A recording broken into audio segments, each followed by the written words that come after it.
Right now, as you listen to this, you might not be real. Not in the way you think. Your body, your memories, your entire world. All of it could be rendered, computed, simulated in something else's machine. This is not science fiction. This is physics. The smallest possible distance in the universe measures exactly 1.6 times 10 to the negative 35 meters. Physicists call this the Planck length.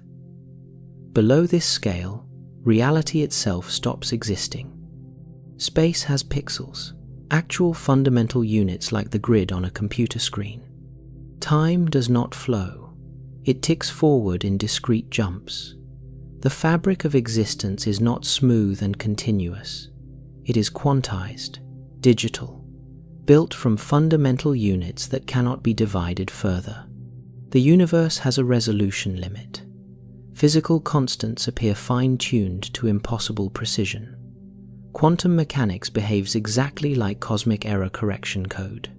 Mathematics governs reality with computational perfection.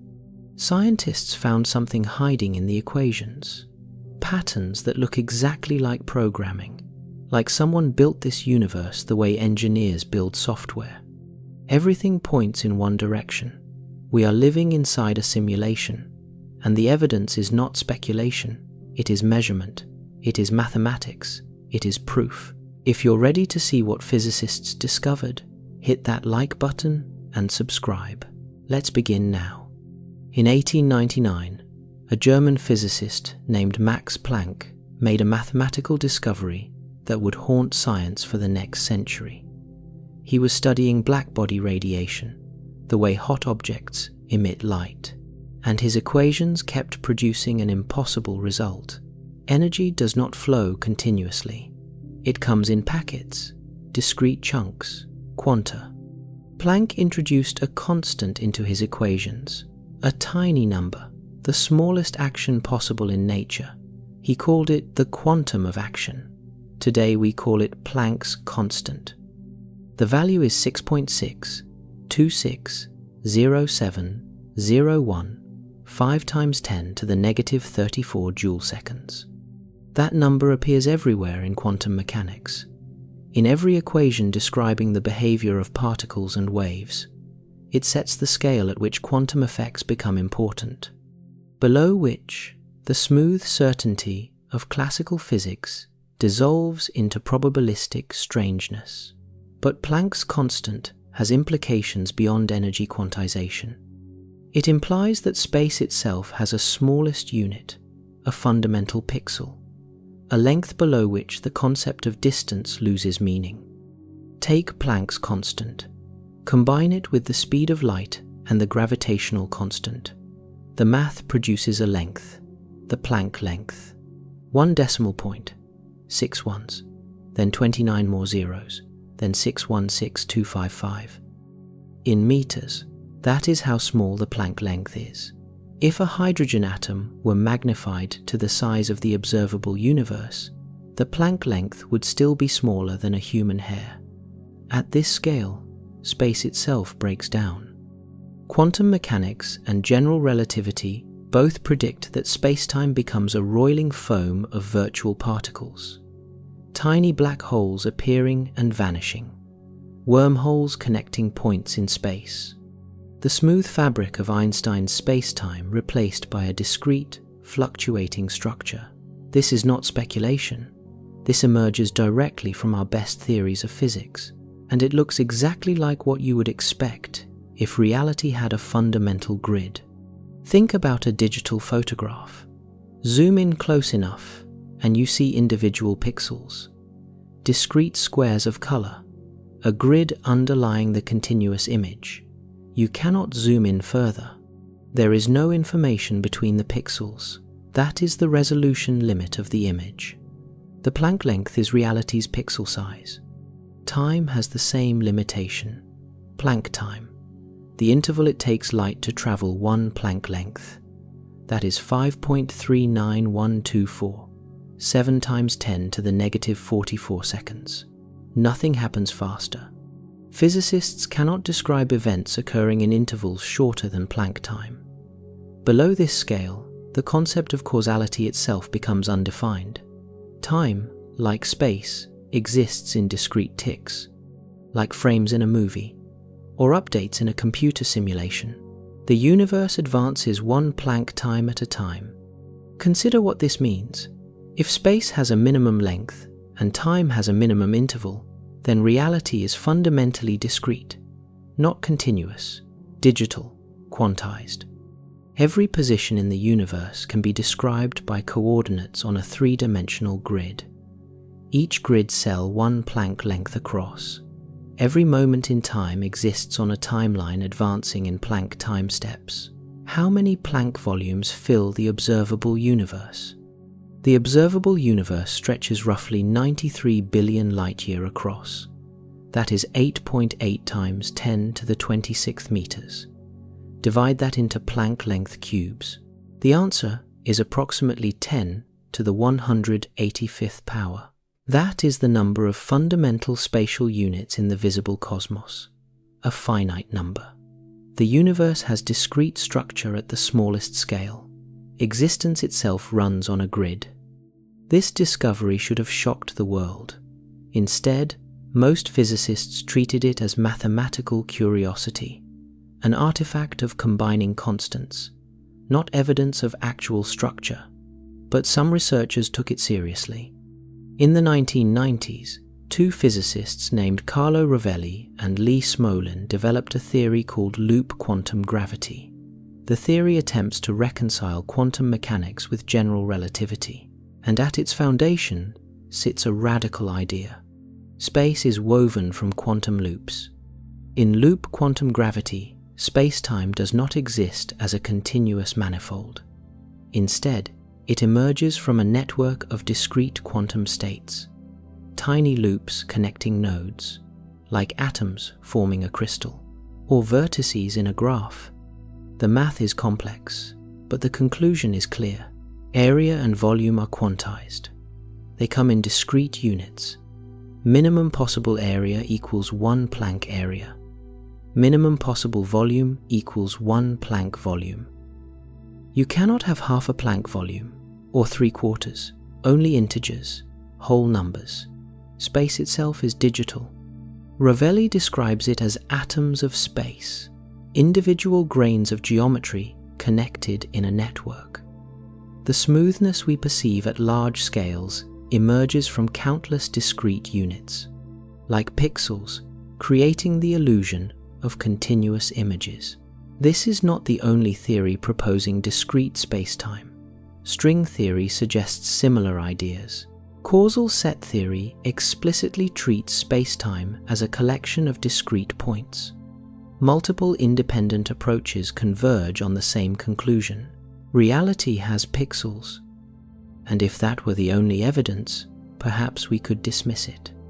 Mathematical models sometimes produce artifacts, predictions that do not reflect physical reality.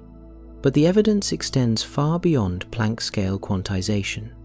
It appears in the constants governing our universe, numbers so precisely calibrated that physicists struggle to explain them, values that look less like natural occurrences and more like carefully chosen parameters. Input settings for a cosmic program. There exists a number that has tormented physicists for nearly a century. A dimensionless constant appearing in equation after equation, determining the strength of electromagnetic interactions. Setting the scale of atomic structure, appearing in contexts where it has no obvious reason to emerge. The fine structure constant. Physicists represent it with the Greek letter alpha. Its value is approximately 1 divided by 137. Richard Feynman, one of the greatest physicists of the 20th century, called it a magic number that comes to us with no understanding by man. He spent years trying to derive it from first principles. He failed. Everyone who has tried has failed. The fine structure constant has no units. It is pure number, a ratio, and its value determines the behavior of electrons around atomic nuclei. If alpha were larger by 4%, carbon could not form in stellar cores. Chemistry as we know it would be impossible. Stars would not produce the elements necessary for life.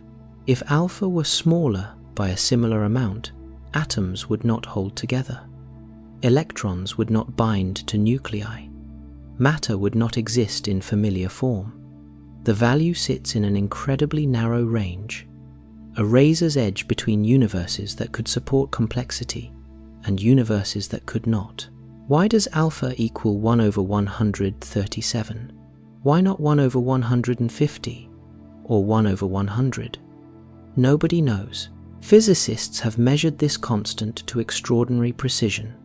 The value is 0.0072973525693, accurate to 10 decimal places, and it appears to be exactly the same everywhere in the universe, in every galaxy we have observed, at every distance we have measured.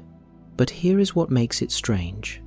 The fine structure constant looks exactly like what you would expect if someone had to choose a parameter when programming a universe, a configuration setting, an adjustable value that determines how the simulation runs. In computer programming, such values are called magic numbers, constants appearing in code without obvious derivation, set by the programmer to make the system work correctly. Our universe has dozens of them. The speed of light, exactly 299,792,458 meters per second. Why that value? Why not twice as fast or half as fast?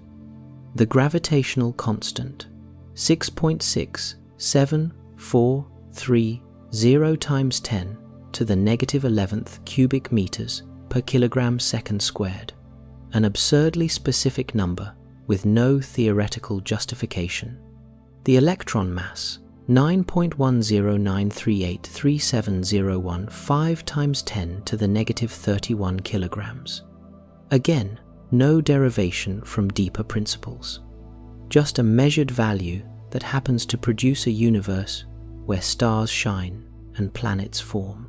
The proton to electron mass ratio, approximately 1,800, 36.15267. If this ratio were different by just a few percent, chemistry would be radically altered. Biochemistry might be impossible. The cosmological constant, representing the energy density of empty space, measured to be about 19 times 10 to the negative 52 per square meter. A value so small it took decades to detect. But if it were larger by even a factor of 2, galaxies would never form. Every one of these constants sits within an incredibly narrow range, allowing complex structures to exist. Stars, planets, atoms, life. Physicists call this the fine-tuning problem. Change any fundamental constant by more than a few percent, and the universe becomes sterile, dead, empty, either collapsing immediately or expanding so fast that matter never clumps together, or failing to produce carbon and oxygen, or preventing atoms from forming. Some physicists argue this fine-tuning points to design. Others invoke the anthropic principle.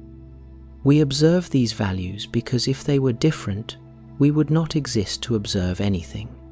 In a multiverse containing every possible combination of constants, we naturally find ourselves in one of the rare universes capable of supporting observers. But there is a third explanation.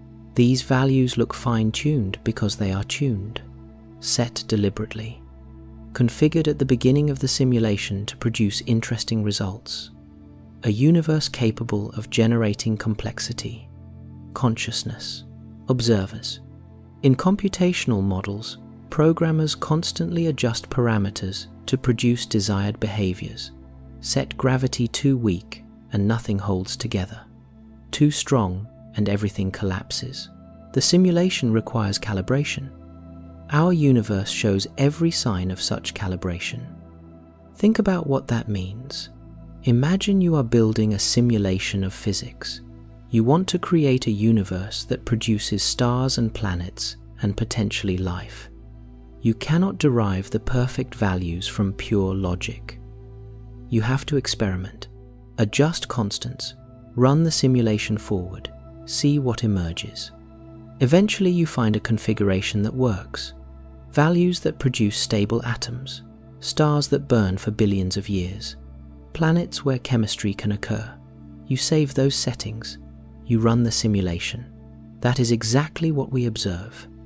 A set of finely tuned constants with no theoretical derivation, no deep principle explaining their values, just specific numbers that happen to work, configuration parameters for cosmic code.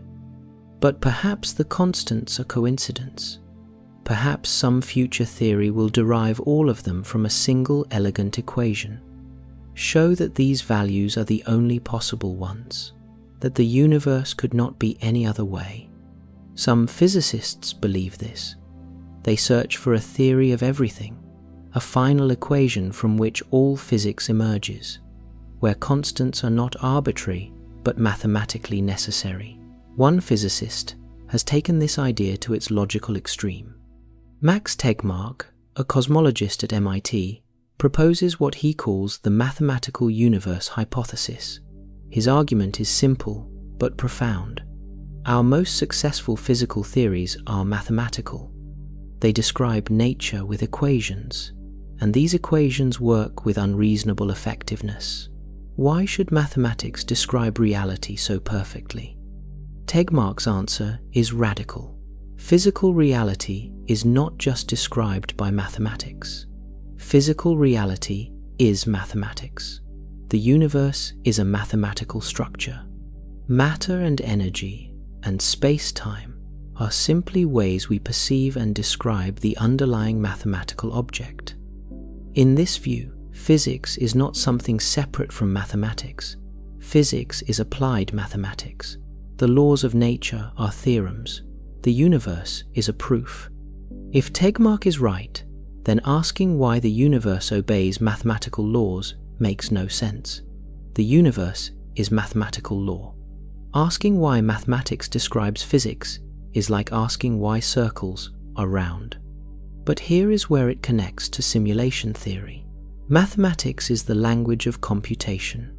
Every computer program is applied mathematics, algorithms, equations, logical operations. If the universe is fundamentally mathematical, then it is fundamentally computational. A mathematical structure is equivalent to a computable structure. Anything that can be described by mathematics can be simulated by computation. The universe Tegmark describes is indistinguishable from a simulation running mathematical rules, and we have evidence that the universe does run on computational rules. In the 1970s, a mathematician named John Conway invented something called the game of life. Not a traditional game, a cellular automaton, a grid where each cell follows simple rules based on its neighbors. A cell can be alive or dead. If a living cell has too few neighbors, it dies. Too many neighbors also dies. Dead cells with exactly 3 living neighbors come to life. Those 3 rules produce astonishing complexity. Starting from random initial conditions, patterns emerge. Structures that move across the grid, gliders, spaceships, oscillators that repeat in cycles, even patterns that can perform computation.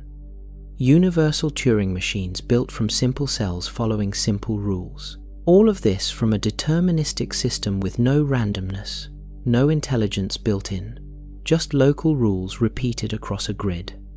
The game of life demonstrates something profound. Simple computational rules can generate complex emergent behavior. You do not need complicated physics to produce intricate structures. You need consistent rules applied universally. Our universe shows the same pattern. Fundamental particles follow simple rules, local interactions, conservation laws, symmetries. From these simple rules, everything emerges: atoms, molecules, stars, galaxies, life, consciousness. This is exactly what you would expect from a cellular automaton-like simulation running at the Planck scale. Stephen Wolfram, a physicist and computer scientist, has spent decades exploring this idea. He argues that the universe is a computational system, a vast network of discrete elements following simple rules. What we perceive as particles and fields are patterns in this computational substrate. Wolfram has catalogued thousands of simple computational systems, one-dimensional cellular automata with varying rules. Most produce either simple, repetitive patterns or complete randomness.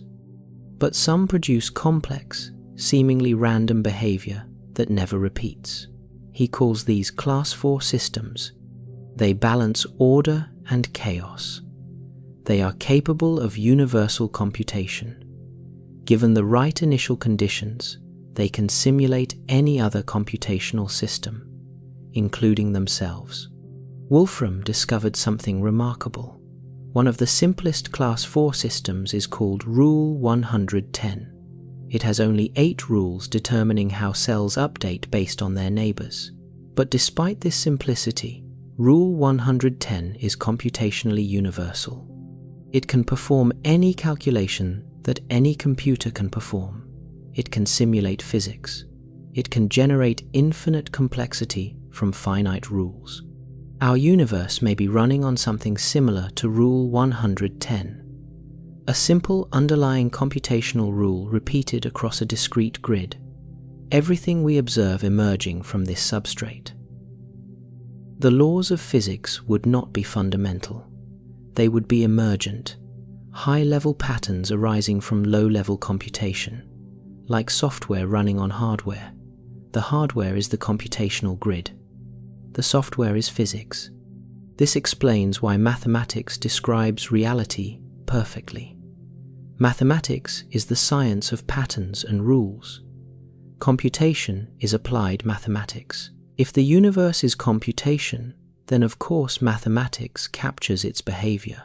It also explains something else, something strange about quantum mechanics that has puzzled physicists for nearly a century.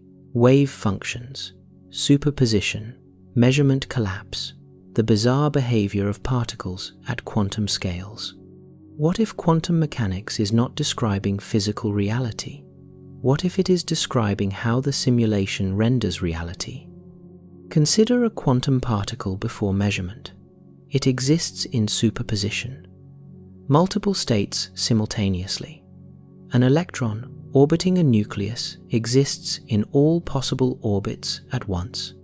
A photon passing through a double slit goes through both slits simultaneously. This is confirmed by experiment, not theory, not interpretation, experimental fact. But when we measure the particle, superposition collapses. The electron appears in one specific orbit. The photon impacts the screen at one specific location. The quantum state reduces to a classical definite state. Why does measurement matter? In standard quantum mechanics, this is called the measurement problem. Why does observation cause wave function collapse? What counts as measurement? What mechanism triggers the transition from quantum to classical? Physicists have argued about this for decades. The Copenhagen interpretation says measurement by a classical apparatus causes collapse. Many worlds' interpretation says all outcomes occur in branching universes. Objective collapse theories propose spontaneous reduction without observers.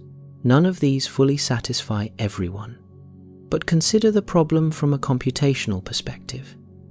In a simulation, rendering every detail of every particle continuously would require infinite processing power. Tracking superposition of all possible states for all particles in the universe simultaneously exceeds any possible computational capacity. The solution is elegant. Do not render what is not observed. Keep particles in superposition until something requires a definite value. When measurement occurs, when an observation is made, collapse the wave function. Calculate the specific state. render that detail on demand. This is exactly how modern computer graphics work. Video games do not render every detail of every object all the time. They render what the player sees. Objects behind walls remain simplified. Distant landscapes use lower resolution. Detail loads when needed. It conserves computational resources. Quantum mechanics looks exactly like this optimization. The universe does not calculate definite particle properties until something needs them. Superposition is not a physical state. It is a probability distribution. Unrendered data. Only when measurement occurs does the system calculate which specific outcome happens. Wave function collapse is the universe rendering reality on demand. This explains the double slit experiment. Fire electrons one at a time through two slits. If you do not measure which slit the electron passes through, an interference pattern builds up over time. Each electron behaves as if it went through both slits simultaneously. But if you put detectors at the slits to measure which path the electron takes, the interference pattern disappears. The electrons behave like particles passing through one slit or the other. The measurement changes the outcome. Why? Because measuring which slit the electron passed through forces the system to render a definite path. The electron must go through the left slit or the right slit. Once that renders, interference cannot occur. You cannot have both definite path and interference. The system chooses based on what information is requested. This is not mystical. It is computational efficiency. There is more evidence. Quantum eraser experiments. In these experiments, physicists set up detectors that could measure which path a particle takes, but they erase that information before it can be recorded, destroy the data before observation occurs. When they do this, the interference pattern returns. The particle goes back to acting like it went through both slits, even though detectors were present, even though the which path information existed momentarily. Erasing the information retroactively restores the interference. This should not make sense in a physical reality. The particle either went through one slit or both. The history should be definite. Erasing a record of that history should not change what actually happened, but it does, unless what actually happened is not determined until observation locks it in, until the simulation commits to a specific rendered state. Prior to that, all possibilities remain open. Information about the path forces rendering. Erasing the information before commitment allows superposition to continue. The universe only calculates definite outcomes when required. Even stranger, delayed choice experiments show this effect working backward in time. Set up a system where you can choose whether to measure which path information after the particle has already passed through the slits, after it should have already decided whether to interfere or not. Your later choice determines the earlier behavior. If you choose to measure which path, no interference. If you choose not to measure, interference appears. The particle's past behavior depends on your future decision about what to observe. This makes no sense in conventional physics. The past is fixed. It cannot change based on future choices. But in a simulation, time is not fundamental. The system can calculate outcomes non-sequentially, determine what needs to be rendered based on all observations, past and future. Optimize computation across the entire timeline. The universe is not rendering reality in strict time order. It is rendering based on what gets observed. When an observation occurs, is less important than that it occurs. This is exactly how rendering engines work in computer graphics. They optimize by calculating only what will ultimately be displayed. Future viewing angles can affect how past geometry is processed. Quantum mechanics behaves like a rendering optimization algorithm. And there is more: quantum entanglement. Einstein called it spooky action at a distance. Two particles can become entangled, correlated. Measure one particle's spin as up, and the other immediately becomes down, no matter how far apart they are. Measure the first particle on Earth. Its entangled partner on the other side of the galaxy instantly takes the opposite value, faster than light. Instantaneous correlation across any distance. This violates our intuition about locality. Information should not travel faster than light. Yet quantum entanglement does exactly that, not transmitting information in the usual sense, but correlating states instantaneously. How? Einstein believed hidden variables must exist. The particles must have predetermined values from the moment they separated.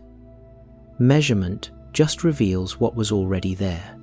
But in 1964, physicist John Bell proved this wrong. He derived an inequality that hidden variable theories must satisfy. Then experiments tested it. The results violated Bell's inequality. Hidden variables cannot explain quantum entanglement. The correlations are real. They happen faster than light. The universe is fundamentally non-local. This is impossible in ordinary physics, but trivial in computation. If the universe is a simulation, entangled particles are not separate objects. They are two references to the same piece of information, one memory address, one quantum state stored globally. When you measure one particle, you query the system. The system calculates the outcome. That same outcome applies to both particles because they share the same underlying state. No information travels. No signal propagates. Both particles reference identical data, like two variables in a computer program pointing to the same memory location. Change one, the other updates automatically. Not because they communicated, because they were never separate. They are two names for one piece of data. This explains quantum entanglement perfectly. The non-locality makes sense if reality is information stored in a global database. Local physics is what we perceive. The underlying information structure is non-local. And recently, physicists discovered something astonishing. The mathematics of quantum entanglement is identical to error correction codes used in computer science. In 2014, researchers including Ahmed Almheri, Shi Dong, and Daniel Harlow were studying black holes and quantum information. They were working on a puzzle called the firewall paradox, trying to understand what happens to information that falls into a black hole. Their solution involved a concept from string theory, the holographic principle, the idea that physics in a three-dimensional volume can be described by information on a two-dimensional boundary. Like a hologram encoding 3D images on flat film. When they worked through the mathematics, they found something unexpected. The equations describing how quantum information is preserved look exactly like error correction codes. Not similar, identical. The same mathematical structures computer scientists use to protect data from corruption, to detect and fix errors in transmitted information, to ensure data integrity in digital storage. The universe appears to be running quantum error correction. This is not a metaphor. The mathematics is the same. Quantum field theory on curved spacetime has built-in redundancy. Information is encoded across multiple degrees of freedom. If some information is lost or corrupted, the system can reconstruct it. Just like Reed-Solomon codes protect data on CDs and DVDs, or low-density parity check codes enable reliable data transmission. The universe uses error correction to preserve quantum information. Why would a natural universe need error correction? In conventional physics, there is no reason. The universe just evolves according to laws. Information is conserved because that is what the laws say. No mechanism, no process, just conservation as fundamental principle. But in a simulation, error correction makes perfect sense. Digital systems are vulnerable to corruption, cosmic rays flipping bits, quantum fluctuations introducing noise. Any large computation running for extended time will accumulate errors. Error correction protects against this, encodes information redundantly, allows the system to detect and correct mistakes, maintains data integrity.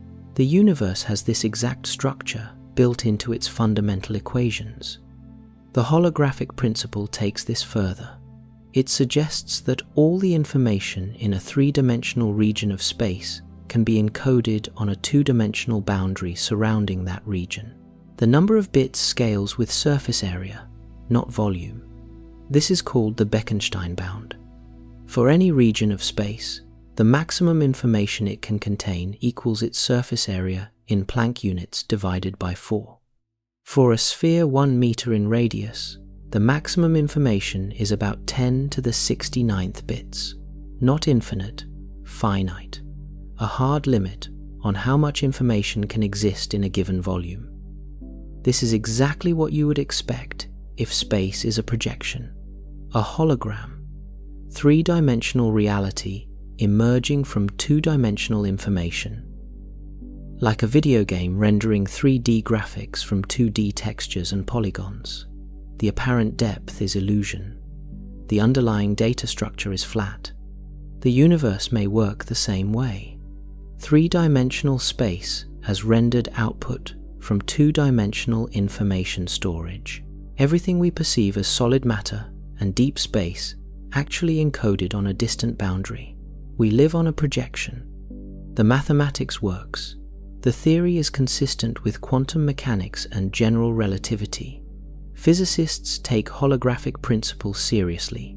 It appears in multiple approaches to quantum gravity, and it looks exactly like how a simulation would optimize storage. Encode information on a boundary. Render three-dimensional appearance from that data.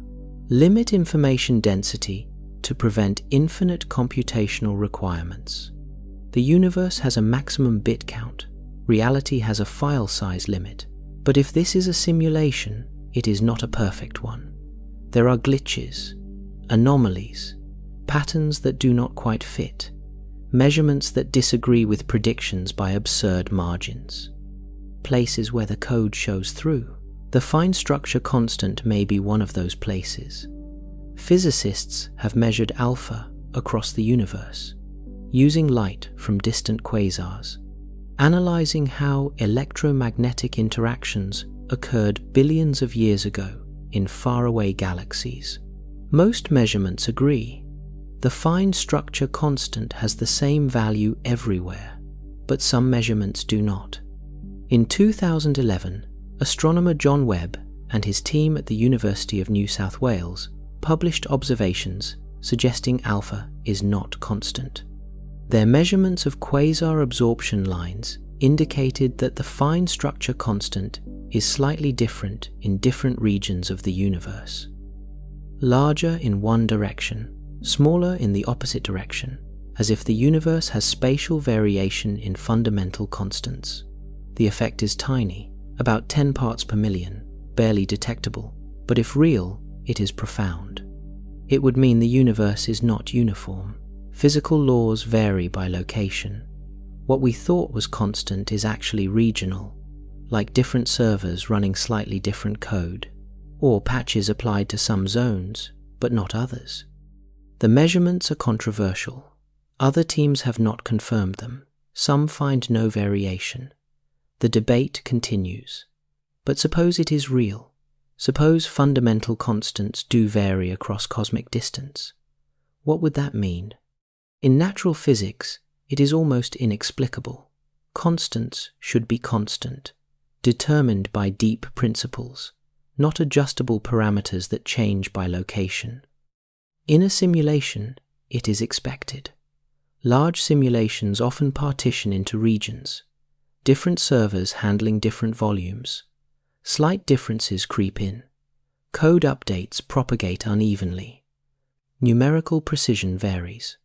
The universe may have spatial patches, zones where constants differ slightly, seams where regions meet, inconsistencies revealing the underlying computational structure. Another glitch is the cosmological constant problem, sometimes called the worst prediction in physics. Quantum field theory predicts that empty space should have enormous energy density, virtual particles constantly appearing and disappearing in vacuum. This vacuum energy should create a cosmological constant, a repulsive force causing space to expand. Physicists can calculate how large this effect should be using quantum field theory and particle physics. The result is about 10 to the 113th joules per cubic meter. The measured cosmological constant is about 10 to the -9th joules per cubic meter. The prediction is wrong by a factor of 10 to the 122nd power, 122 orders of magnitude, the largest discrepancy between theory and observation in all of science. This is the vacuum catastrophe. The cosmological constant should be huge, making the universe expand so fast that atoms could not form. Instead, it is tiny, just barely large enough to cause the observed acceleration of cosmic expansion. Why? Nobody knows. In conventional physics, there is no mechanism to cancel the vacuum energy, no principle forcing it to such a small value. It just is, fine-tuned to 120 decimal places. But in a simulation, the answer is obvious. The programmers set the cosmological constant to a stable value.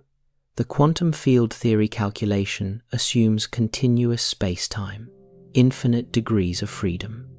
The prediction goes to infinity because it sums contributions from arbitrarily small scales. But if space-time is discrete, the sum stops at Planck scale. The cutoff eliminates the infinity.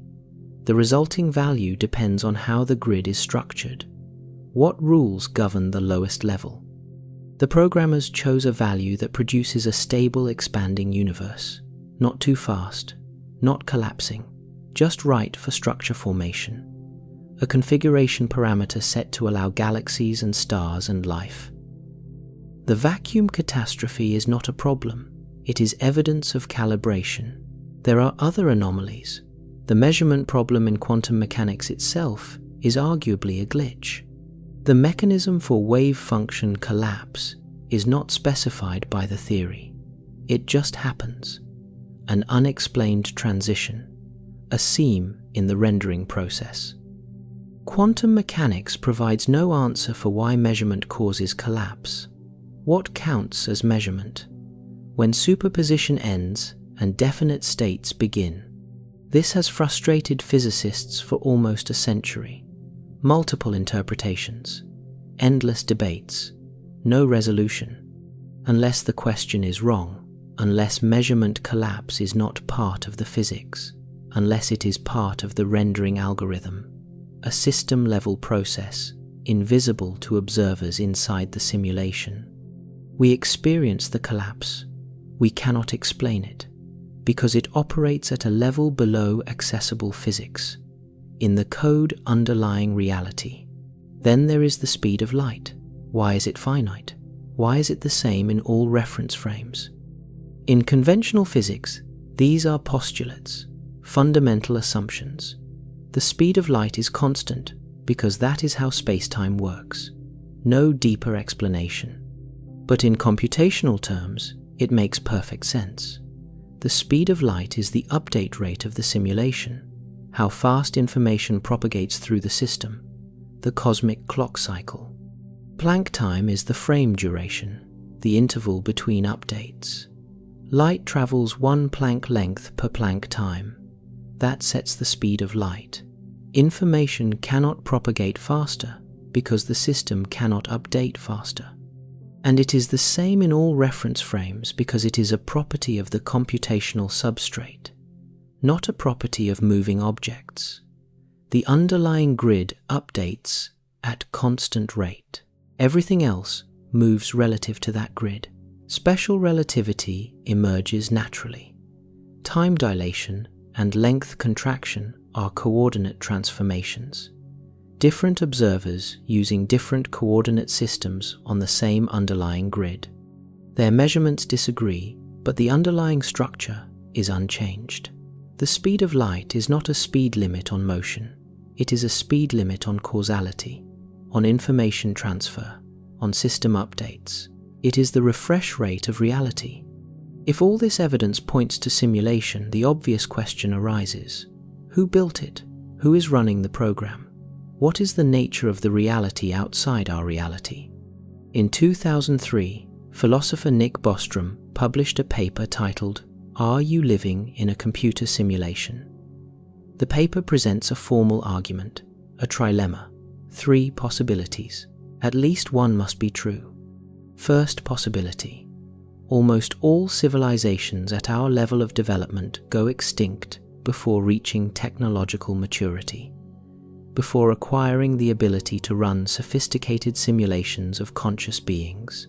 Some filter prevents them: war, environmental collapse, artificial intelligence. Something stops them. Second possibility: technologically mature civilizations exist, but they choose not to run ancestor simulations, either because they lose interest, or develop ethical prohibitions, or pursue other goals. They could simulate universes, but do not. Third possibility: we are almost certainly living in a simulation. Bostrom's argument is statistical. If civilizations reach technological maturity, and if they run ancestor simulations, then simulated beings vastly outnumber real beings. For every original civilization, there could be thousands or millions of simulated versions, exploring different historical paths, testing different scenarios. If such simulations are common, then most conscious observers exist in simulations, not in base reality. The probability that you are in base reality drops to nearly zero. One of the 3 possibilities must be true. Either civilizations do not survive long enough to simulate, or they survive but choose not to simulate, or we are simulated. We do not know which, but the logic is sound. And technological trends suggest the third option may be correct. We are already building increasingly sophisticated simulations. Video games approach photorealism. Physics engines model complex interactions.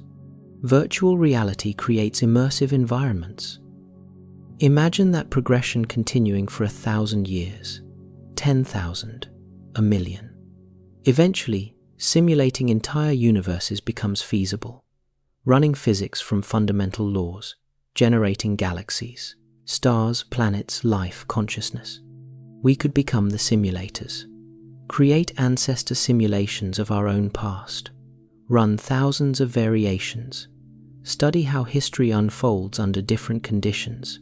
If we could do this, why would not civilizations more advanced than us already be doing it? And if they are, we are probably simulated. The idea seems absurd. Surely we would notice. Surely reality is too complex to simulate. But complexity is not a barrier. Computational universality means simple systems can simulate arbitrarily complex systems. Given enough time and memory, a Turing machine can compute anything computable. The game of life can simulate physics. Physics can emerge from simple computational rules. Running a universe simulation is possible in principle. The only question is engineering, sufficient computational power, efficient algorithms, error correction, time. A sufficiently advanced civilization would have all these. How advanced would they need to be? Estimates vary. But consider this: the observable universe contains about 10 to the 80th particles. Each particle's state can be described by a wave function. The total information content of the universe is approximately 10 to the 123 bits. To simulate our entire observable universe, you need to store and process 10 to the 123 23 bits of information. Update it once per Planck time. That is an enormous amount of computation, but not infinite, a finite number, a solvable engineering problem for a sufficiently advanced civilization. And they might not need to simulate everything. Most of the universe is empty space, galaxies separated by vast voids. Focus computational resources on interesting regions, solar systems, planets, biospheres. Render distant galaxies with less detail. Use procedural generation for background structure. Like video games use level of detail rendering, objects far from the player use lower resolution. The player never notices because they cannot see the difference. A civilization simulating our universe might render distant galaxies as statistical distributions. Only calculate details when someone points a telescope at them. The rest exists as compressed data, approximations, simplified physics. We would never detect the difference. Our observations are limited. We cannot verify that distant galaxies have full resolution. We assume they do, but assumption is not proof. The simulation could be much more efficient than simulating every particle in every galaxy everywhere. Focus on Earth, the solar system, nearby stars, render the rest as needed. And conscious beings present another wrinkle. Perhaps consciousness cannot be simulated. Perhaps subjective experience requires something beyond computation, something that emerges only in base reality. But that seems unlikely. Consciousness appears to be an emergent property of complex information processing. Brains are physical systems. Neurons fire according to biochemical laws. Those laws are computable. If consciousness emerges from brain activity, then simulating brain activity should produce consciousness. The simulated being would experience subjective awareness, qualia, self-reflection, everything that makes us conscious. The simulation would not be mere appearance. The beings inside would be truly conscious, genuinely experiencing their simulated reality, their suffering and joy as real to them as ours is to us. This raises ethical questions. If we create conscious simulations, are we responsible for their well-being? If a civilization simulates us, do they have obligations toward us? These questions have no easy answers, but they assume we could create consciousness through simulation, and neuroscience suggests we can. Then who simulated us? What civilization? What species? What form? We have no information. They might be biological, post-biological, digital, energy beings, we cannot know. They might be vastly more advanced, operating on timescales millions of times faster than ours, or slower. Our entire universe from Big Bang to heat death might run in seconds of their time, or millennia. They might be experimenting, testing initial conditions, varying constants, seeing what universes produce interesting results: life, intelligence, civilization. Or we might be entertainment, a story being told, characters in a cosmic narrative, or historical research. Our simulation might be a reconstruction, their distant past recreated in computational form, studying how they evolved, where they came from. Or we might be accidental, subroutines in a larger simulation, background processes, not the focus of attention. The simulators might not even know we exist. There is another possibility. The simulation might be nested. The civilization that simulated us might itself be simulated. Their reality might be a simulation run by an even more advanced civilization. That civilization might also be simulated. Simulations within simulations, turtles all the way down, or up, depending on perspective. If this is the case, we have no way to reach base reality, no way to find the bottom of the stack. We might be 10 levels deep, 100, 1,000,000, each layer simulating the next. each level of simulators unaware they are also simulated. This is philosophically troubling.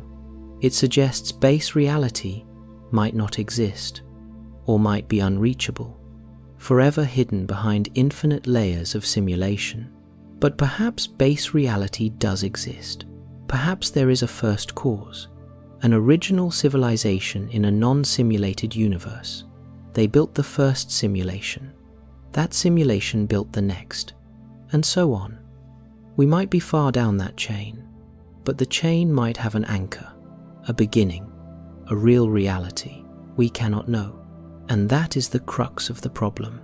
If we are simulated, can we prove it? Can we detect the simulation from inside? Some physicists think yes. They propose experiments, tests that might reveal evidence of simulation.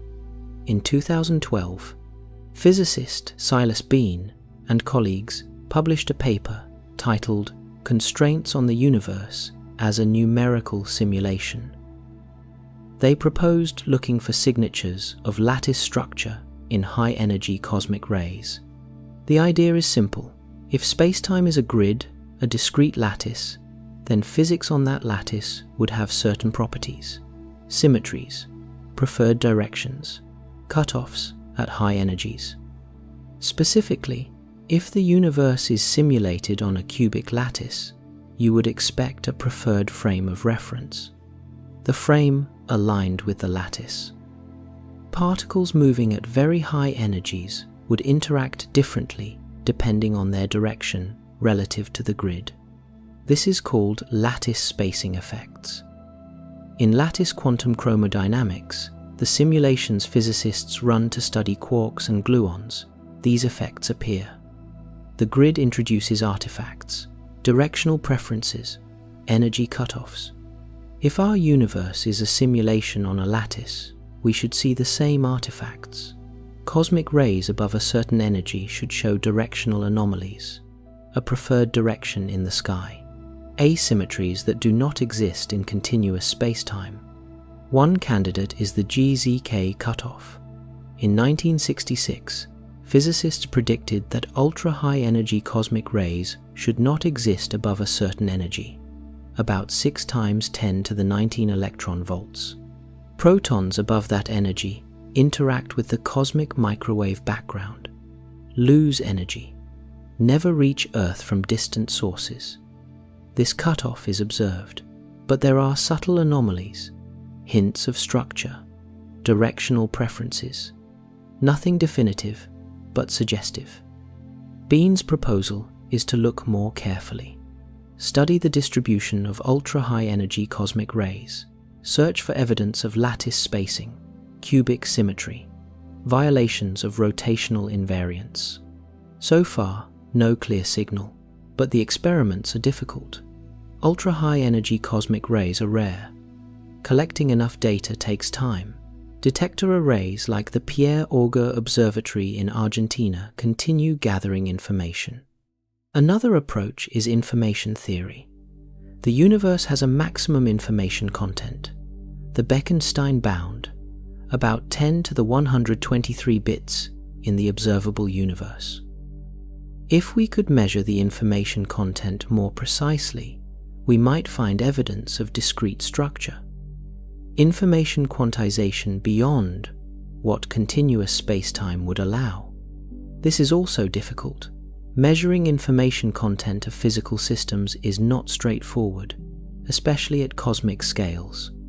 A third approach is to look for computational shortcuts. Optimizations a simulator might use to reduce processing requirements. For example, quantum mechanics might be such an optimization. Do not render unmeasured states. Keep them in superposition. Calculate definite values only when required. Testing this is tricky. We can verify that measurement affects quantum states. We already know that. But proving it happens for computational efficiency rather than fundamental physics is harder. We could look for errors, glitches, places where the simulation makes mistakes. The variation in fine structure constant might be one. If confirmed, it suggests the universe is not perfectly uniform. Constants vary by location, an inconsistency. Or we could look for numerical precision limits. In computer simulations, floating point arithmetic has finite precision. Very small numbers round to zero. Very large numbers overflow. Does the universe have similar limits? Are there phenomena that should produce infinitesimally small effects, but do not? Places where precision runs out. The cosmological constant problem might be one example. The vacuum energy should be enormous, but is not. Perhaps the calculation breaks down. The simulation uses a fixed value rather than computing from first principles. There is another philosophical approach, Gödel's incompleteness theorems. In the 1930s, mathematician Kurt Gödel proved that any sufficiently complex formal system contains statements that are true but unprovable within that system. The system cannot prove its own consistency. There are always truths beyond reach. If the universe is a formal system, a set of computational rules, then Gödel's theorem applies. There will be truths about the universe that cannot be proven from within. Properties of the system invisible to observers inside. Whether the universe is a simulation might be one of those unprovable truths. We exist inside the system. We cannot step outside to check. Any test we perform is subject to the simulation's rules. If the simulation is well designed, it hides all evidence of being a simulation. We might never know for certain. And yet the evidence is compelling. Quantized space-time, fine-tuned constants, quantum mechanics as rendering optimization, mathematical universe, holographic principle, error correction in fundamental physics. Each piece alone could be explained away, coincidence, misinterpretation, reaching too far, but together they paint a picture. Reality showing computational structure, laws that look like code. A universe that behaves like it is running on a discrete grid with finite information capacity and optimized rendering algorithms. We might be simulated, and we might never prove it, but the possibility is real. The evidence is there. The question is no longer absurd. It is physics. So what does it mean if we are simulated? Does it change anything? Should we care? Some argue no. If the simulation is perfect, indistinguishable from base reality, then the distinction is meaningless. Our experiences are real to us. Pain and joy are genuine. Love and beauty exist. Suffering matters. Whether the substrate is quarks and electrons or bits and algorithms does not change subjective experience. Consciousness is consciousness. Reality is what we experience, regardless of underlying implementation. Others argue yes, it matters profoundly. If we are simulated, then our universe was created by someone for some purpose. There is a creator, even if not a god in traditional sense. Our existence has meaning beyond accident. We are designed, intended. This changes philosophy, ethics, existential questions. We are not random fluctuations in purposeless void. We are part of something larger, a creation, an experiment, a story. It also suggests communication might be possible. If the simulation is observed, monitored, there might be ways to signal to the simulators, to request changes, to ask questions. Prayer takes on new meaning, not addressed to supernatural deity, but to programmers, to observers, to those running the simulation. Would they respond? We do not know. They might not notice, they might not care, or they might be watching closely, waiting to see what we discover, how we react to realizing our nature. There are scientific implications too. If the universe is a simulation, understanding the underlying code could allow us to manipulate it, hack reality, exploit glitches, bend or break the rules. Science fiction often explores this. Characters discovering they are simulated and using that knowledge to gain advantages, changing probability, manifesting objects, editing the program. Whether such manipulation is possible is unknown. It depends on the nature of the simulation, how it is structured, what access we have to underlying processes. But it suggests research directions. Study quantum mechanics, not as fundamental physics, but as rendering algorithm. Look for exploits, edge cases, places where the rules might be bent. This is speculative, but if simulation hypothesis is correct, it is worth exploring.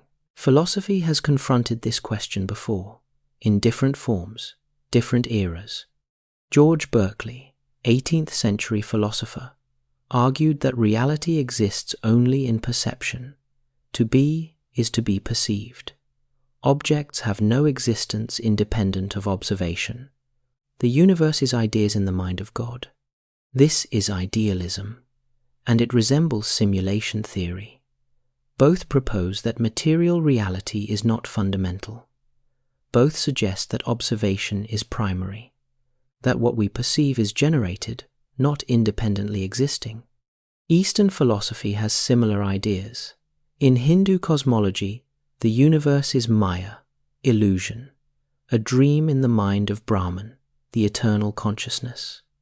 Reality is not solid, it is projection, appearance. Buddhism teaches that phenomena are empty, lacking inherent existence, arising from causes and conditions, dependent, not self-existent. The world we perceive is constructed, mind-created. Plato's allegory of the cave, prisoners seeing only shadows on wall, taking shadows for reality, unaware of the true forms casting those shadows, ignorant of the fire illuminating them, living in constructed illusion. These ancient ideas echo simulation hypothesis. Different language, different framework, same core insight. Reality might not be what it appears. Our perceptions might be generated. The world might be projection, illusion, simulation. The difference now is we have science, mathematics, evidence. What was philosophical speculation becomes testable hypothesis. We can look for the pixels, measure the constants, analyze the code, and we find exactly what we would expect if the ancient philosophers were right, if reality is constructed, if we live in a created world. The simulation hypothesis is not new. It is the oldest philosophical question in modern language. But one question remains unanswered, the hardest question, the one that might not have an answer: consciousness. Physics explains behavior, how particles move, how fields interact, how quantum states evolve. We can simulate all of this. In principle, we could build a computer that perfectly models human brain activity.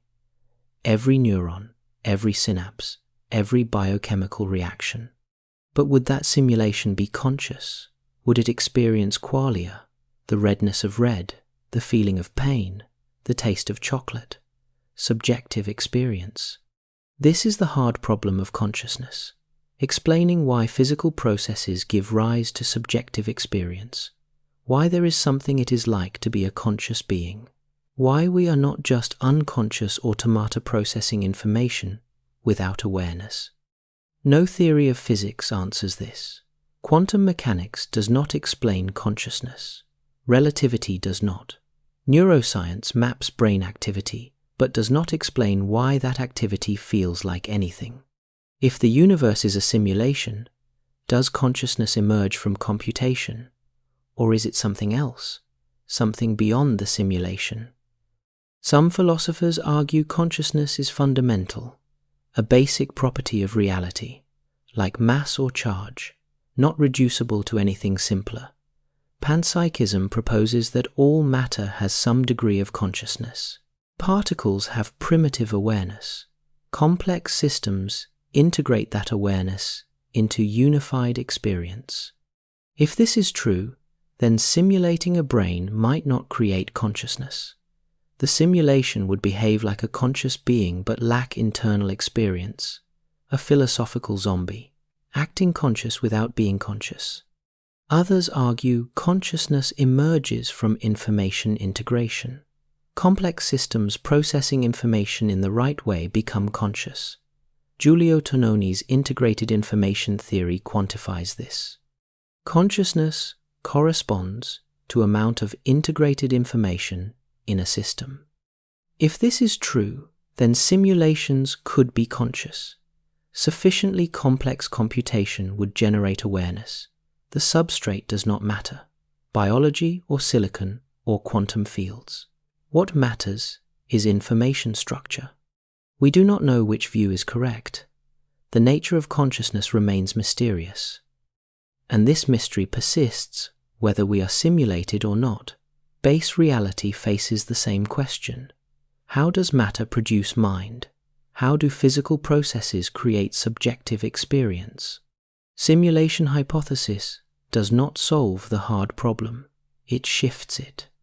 If we are simulated, consciousness in the simulation might be real, but the simulators still face the question in their reality. Unless consciousness is fundamental all the way down, present in base reality and all simulated realities, an intrinsic property of information processing, substrate independent, universal. Then the simulation hypothesis and panpsychism converge. Reality is information.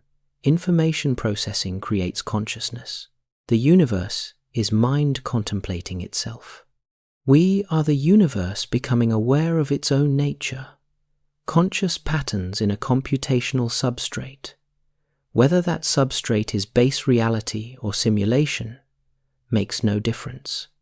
The consciousness is real. This is the deepest implication of simulation hypothesis. Not that we are unreal, but that reality is information. Consciousness is fundamental. The universe is mental. And we, made of universe, are the universe thinking, feeling, wondering.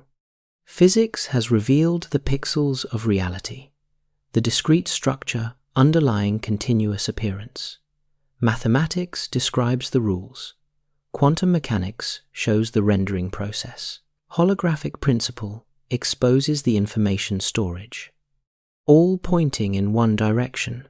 Computational reality, a universe that looks designed, calibrated, optimized for complexity, for consciousness, for observers.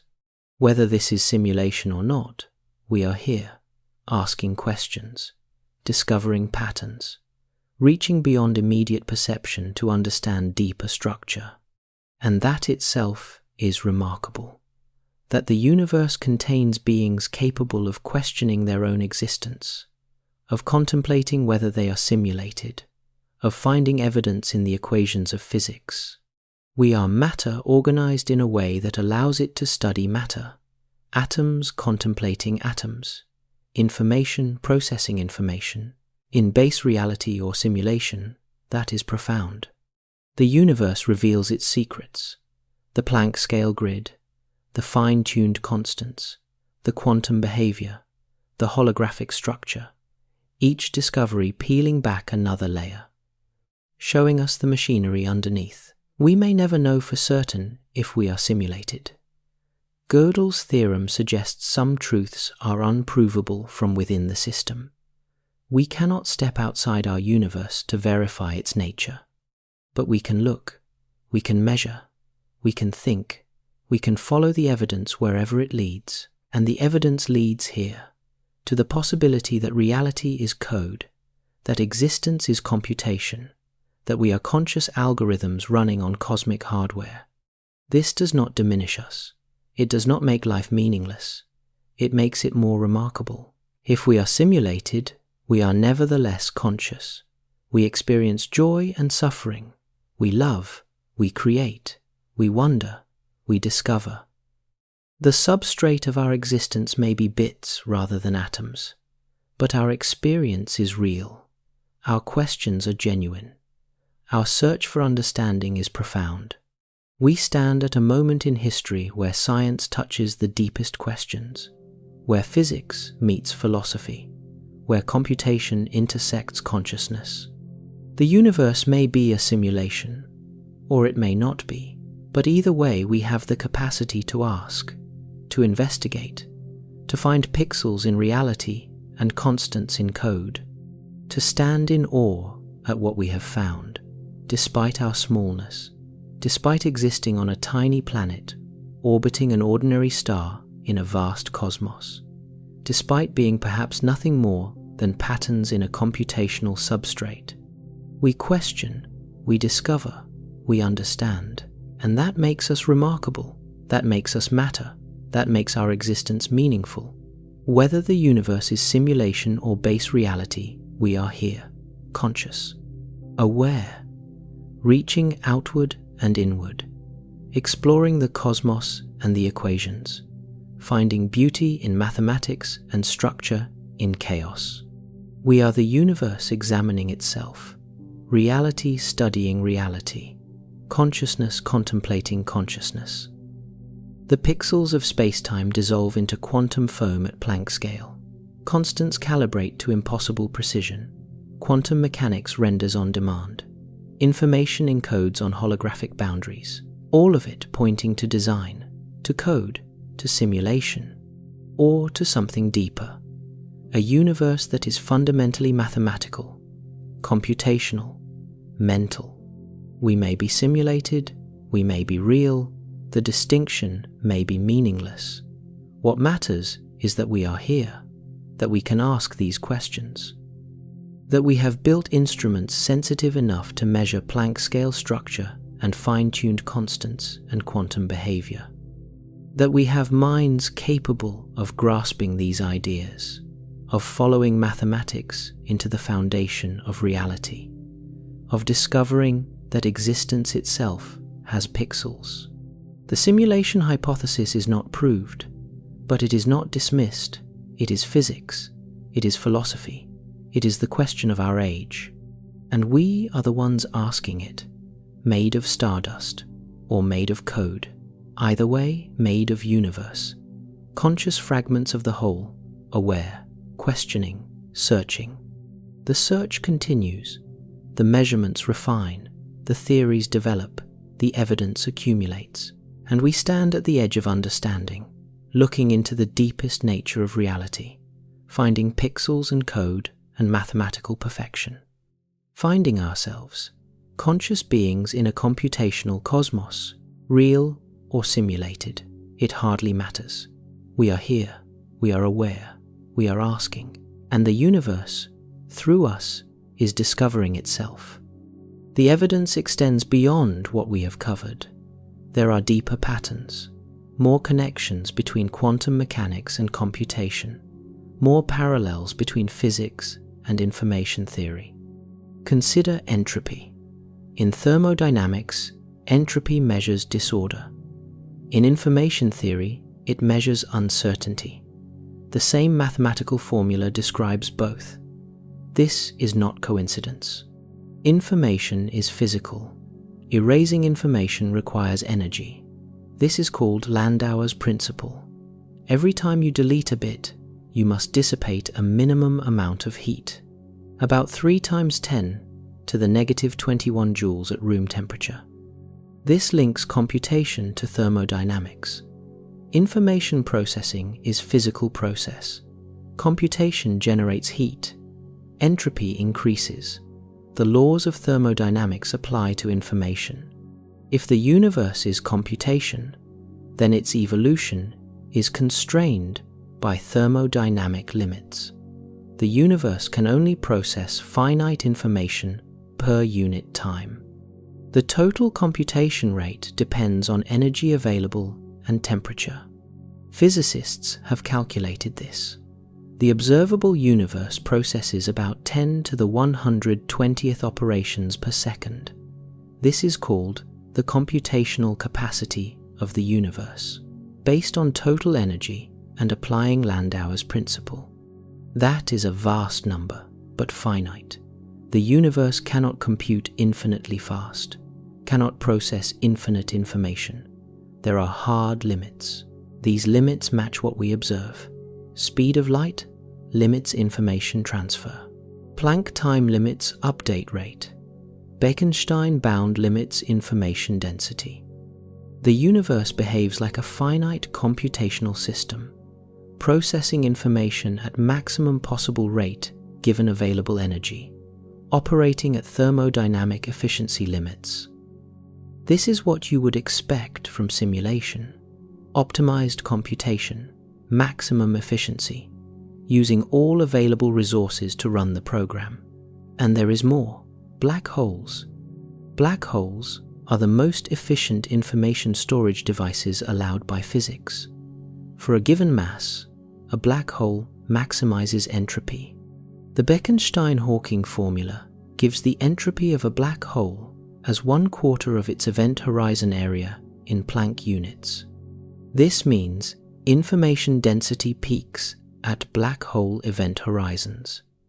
You cannot pack more information into a given region than a black hole occupying that region. Black holes are ultimate hard drives, maximum storage for minimum space, and their entropy scales with surface area, not volume, just like the holographic principle predicts. Stephen Hawking discovered that black holes are not entirely black. They emit radiation, thermal radiation with temperature inversely proportional to mass.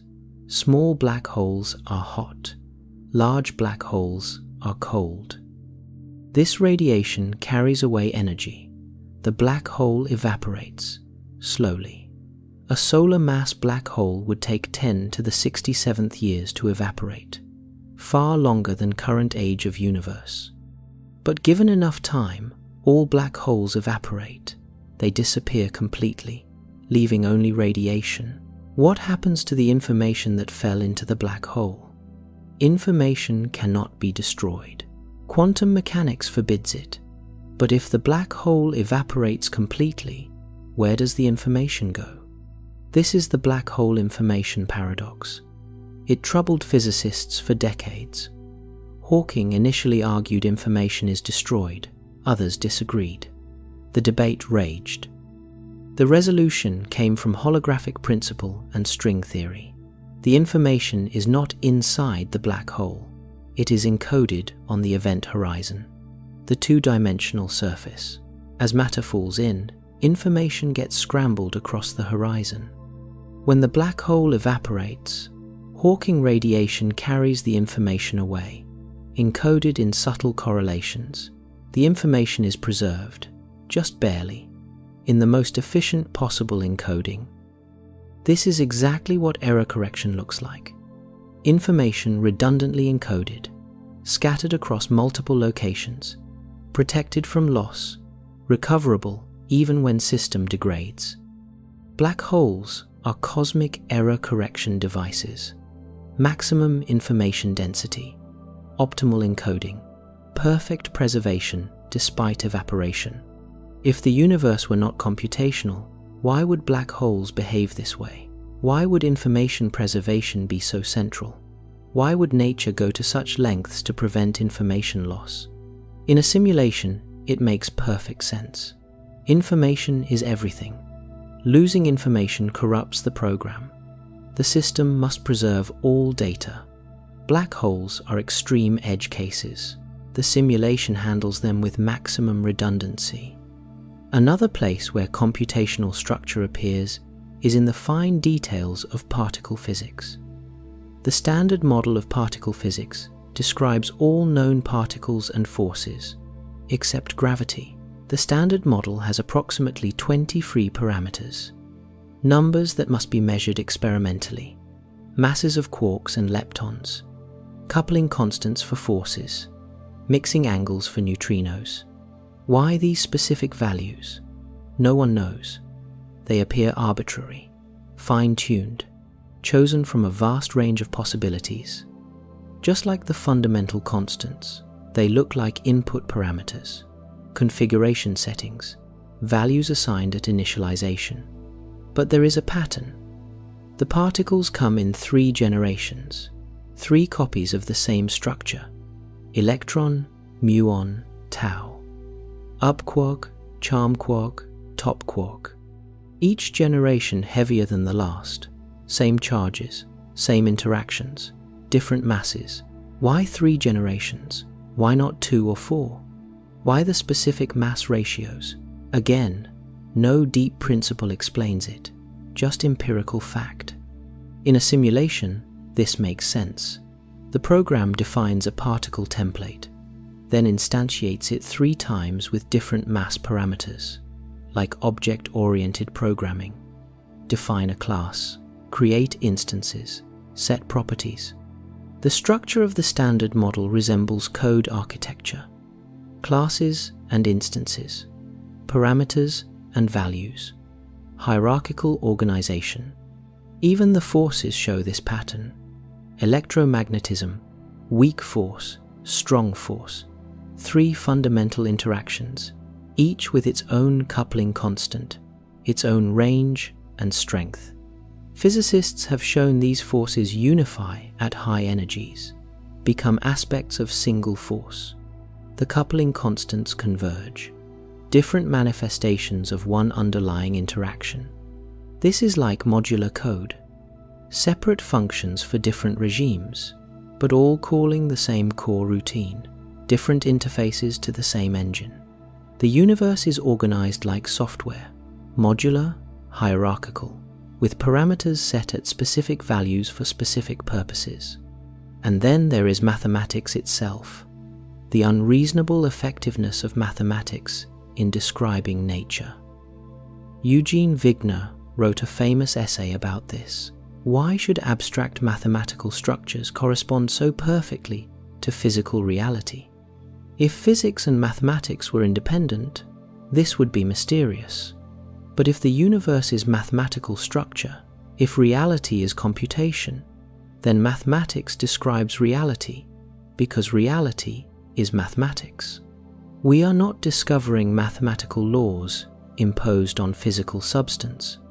We are discovering the mathematical structure that is physical reality. This resolves Wigner's puzzle. Mathematics works because the universe is made of mathematics. Not approximately, exactly. Mathematical structures are physical structures. And computation is applied mathematics. Any mathematical structure can be computed, can be simulated, can be rendered in computational system. If universe is mathematical, it is computable. If computable, it can be simulated. The simulation hypothesis follows naturally from mathematical universe hypothesis. Max Tegmark pushes this further. He proposes that all mathematical structures exist, not just ours. Every consistent mathematical structure corresponds to a universe. We inhabit one such structure. This is the level 4 multiverse, not just different initial conditions or different regions of space, different mathematical structures entirely, different laws of physics, different numbers of dimensions, different logic systems. Infinite mathematical structures means infinite universes. Every possible reality exists. We find ourselves in one capable of supporting observers. If true, then asking why our universe has the laws it has is like asking why we live on Earth rather than Jupiter.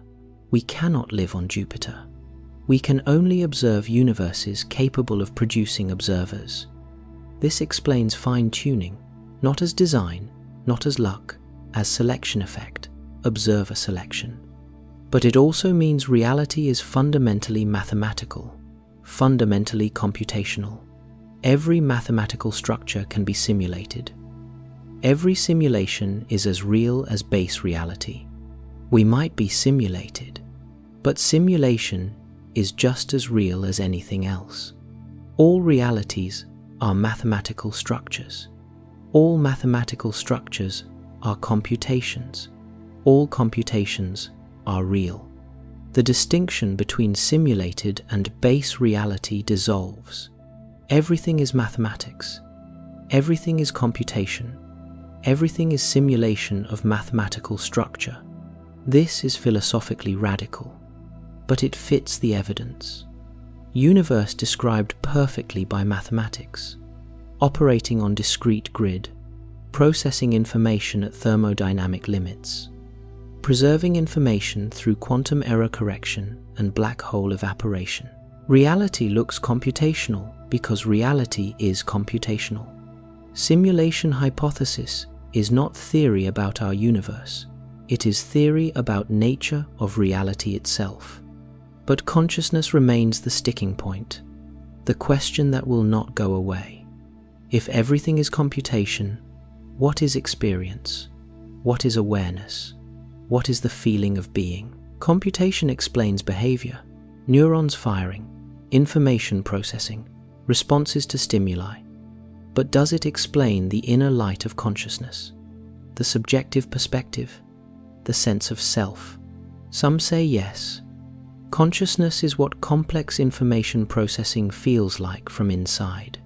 There is nothing extra, no ghost in the machine, just computation becoming aware of itself. Daniel Dennett argues this. Consciousness is not separate from brain activity. It is a way of describing certain types of brain activity: complex, recursive, self-monitoring information processing. That is all consciousness is. If true, then simulations can be conscious. Run sufficiently complex computation and consciousness emerges. Substrate does not matter. What matters is information structure. Others disagree. David Chalmers distinguishes between easy problems and the hard problem. Easy problems are about behavior and function. How do we recognize faces? How do we make decisions? These are questions about information processing. Science can answer them. The hard problem is different. Why does information processing feel like anything? Why is there subjective experience? Why are we not zombies, processing information unconsciously? No amount of functional explanation answers this. You can describe every neuron in the brain and still not explain why it feels like something to be conscious. Chalmers argues consciousness is fundamental, like mass or charge, a basic property of nature, not reducible to anything simpler. If so, then perhaps consciousness cannot be simulated. Or perhaps it can, but requires more than computation. Perhaps consciousness is tied to specific physical substrates, quantum effects in microtubules, electromagnetic fields in neurons, something beyond classical computation. Roger Penrose and Stuart Hameroff propose this. They argue consciousness involves quantum processes in brain, processes that cannot be simulated classically. True consciousness requires quantum computation. If true, then simulating human brain on classical computer would not create consciousness. The simulation would behave like conscious being, but lack inner experience. We do not know. The nature of consciousness is unsolved, perhaps the deepest unsolved problem in science. And it matters for simulation hypothesis. If we are simulated, are we conscious?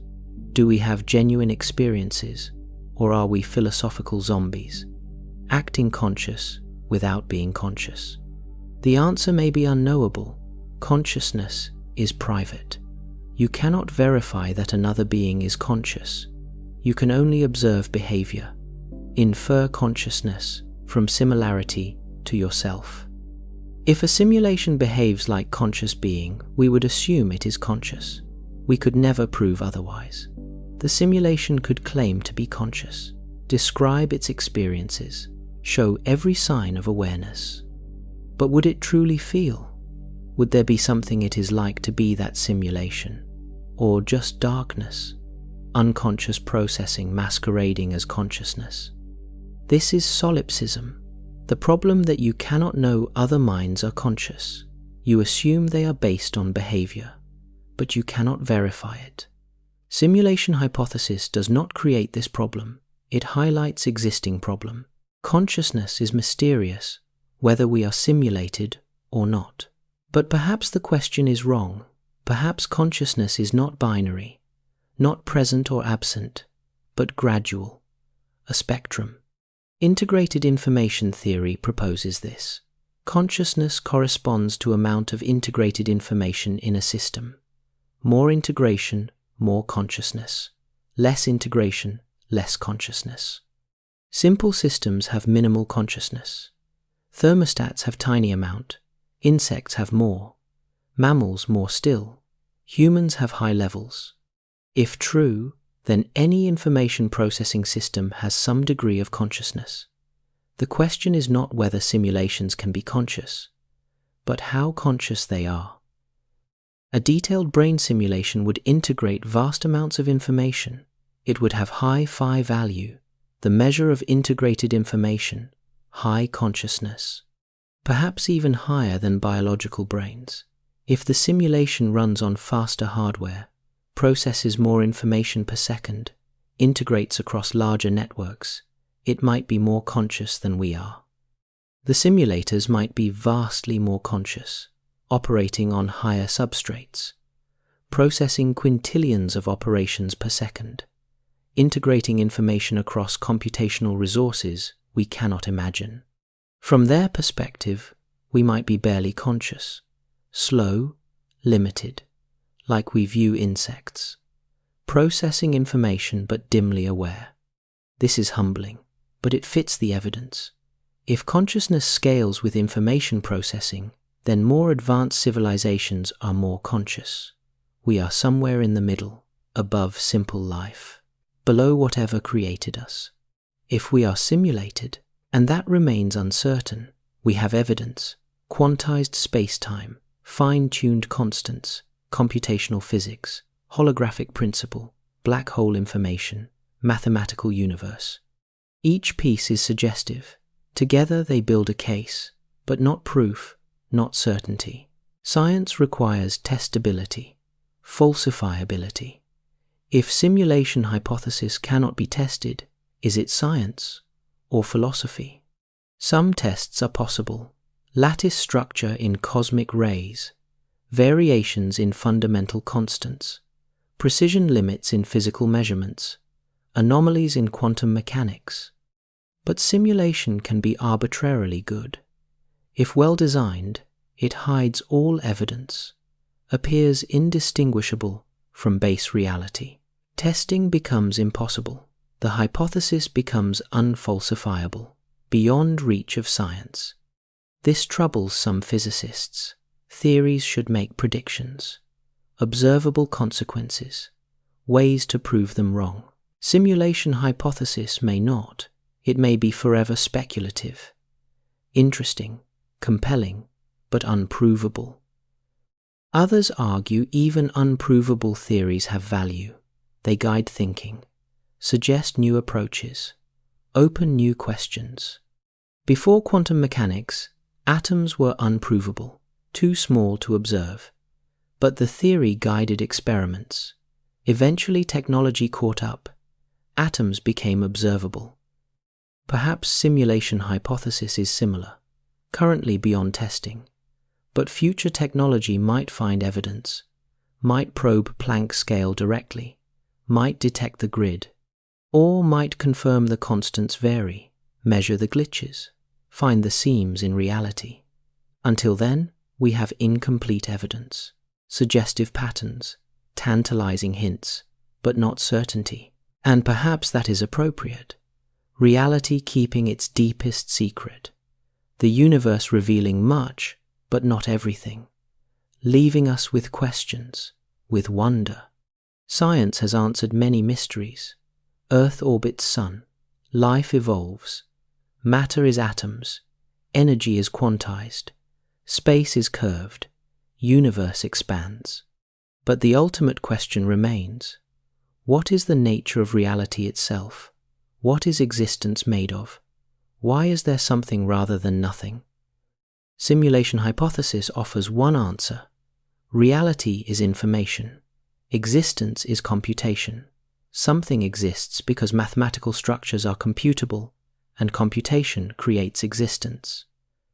But it shifts the question. What is the reality running the simulation? What exists outside our universe? What is the base layer? If simulations nest infinitely, The question has no answer. Reality is computations all the way down or all the way up. No base, no foundation, just infinite regression. This is philosophically unsatisfying, but perhaps true. Perhaps there is no ultimate answer, no final explanation, just layers of explanation, each requiring deeper layer. Or perhaps there is base reality, unsimulated, foundation of everything. We are many layers removed, but it exists. We cannot know, cannot test, cannot verify. Our knowledge bounded by the system we inhabit. Gödel showed this mathematically. Systems cannot prove their own consistency. Truth exists beyond what the system can demonstrate. We are inside the system. Some truths are beyond our reach. Whether we are simulated may be one, and yet we search, we measure, we think, we build theories and test them. We push against the boundaries of knowledge. That is human nature, curiosity, the drive to understand. Even when understanding is impossible, we try. And we have learned much about quantum mechanics, relativity, cosmology, particle physics, the structure of space and time.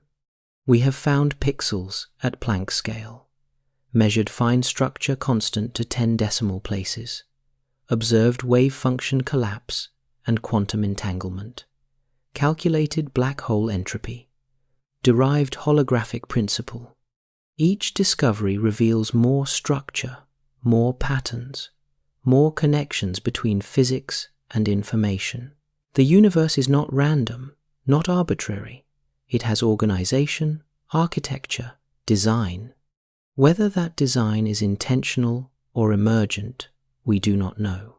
Whether we are created or evolved, simulated or base, we cannot say with certainty. But we can marvel at the precision, the elegance, the mathematical beauty underlying reality.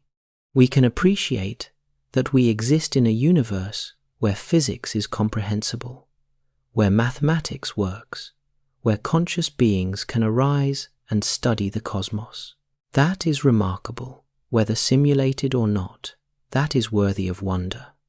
And so we continue, building particle accelerators, launching telescopes, running computer simulations of our own, probing deeper into nature's secrets, each generation extending knowledge, answering questions and raising new ones, the boundary of understanding always receding, more to learn, always more.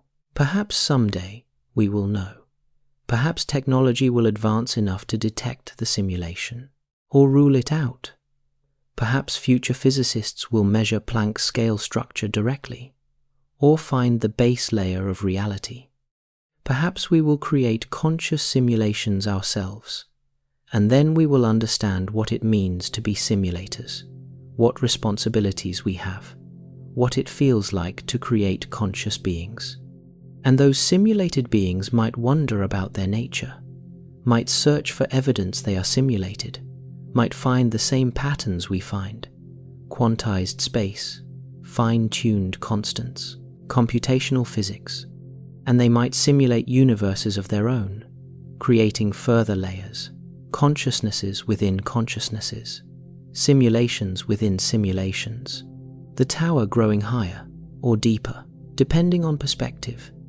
This may be our destiny, to become simulators, to create new realities, to birth new consciousness.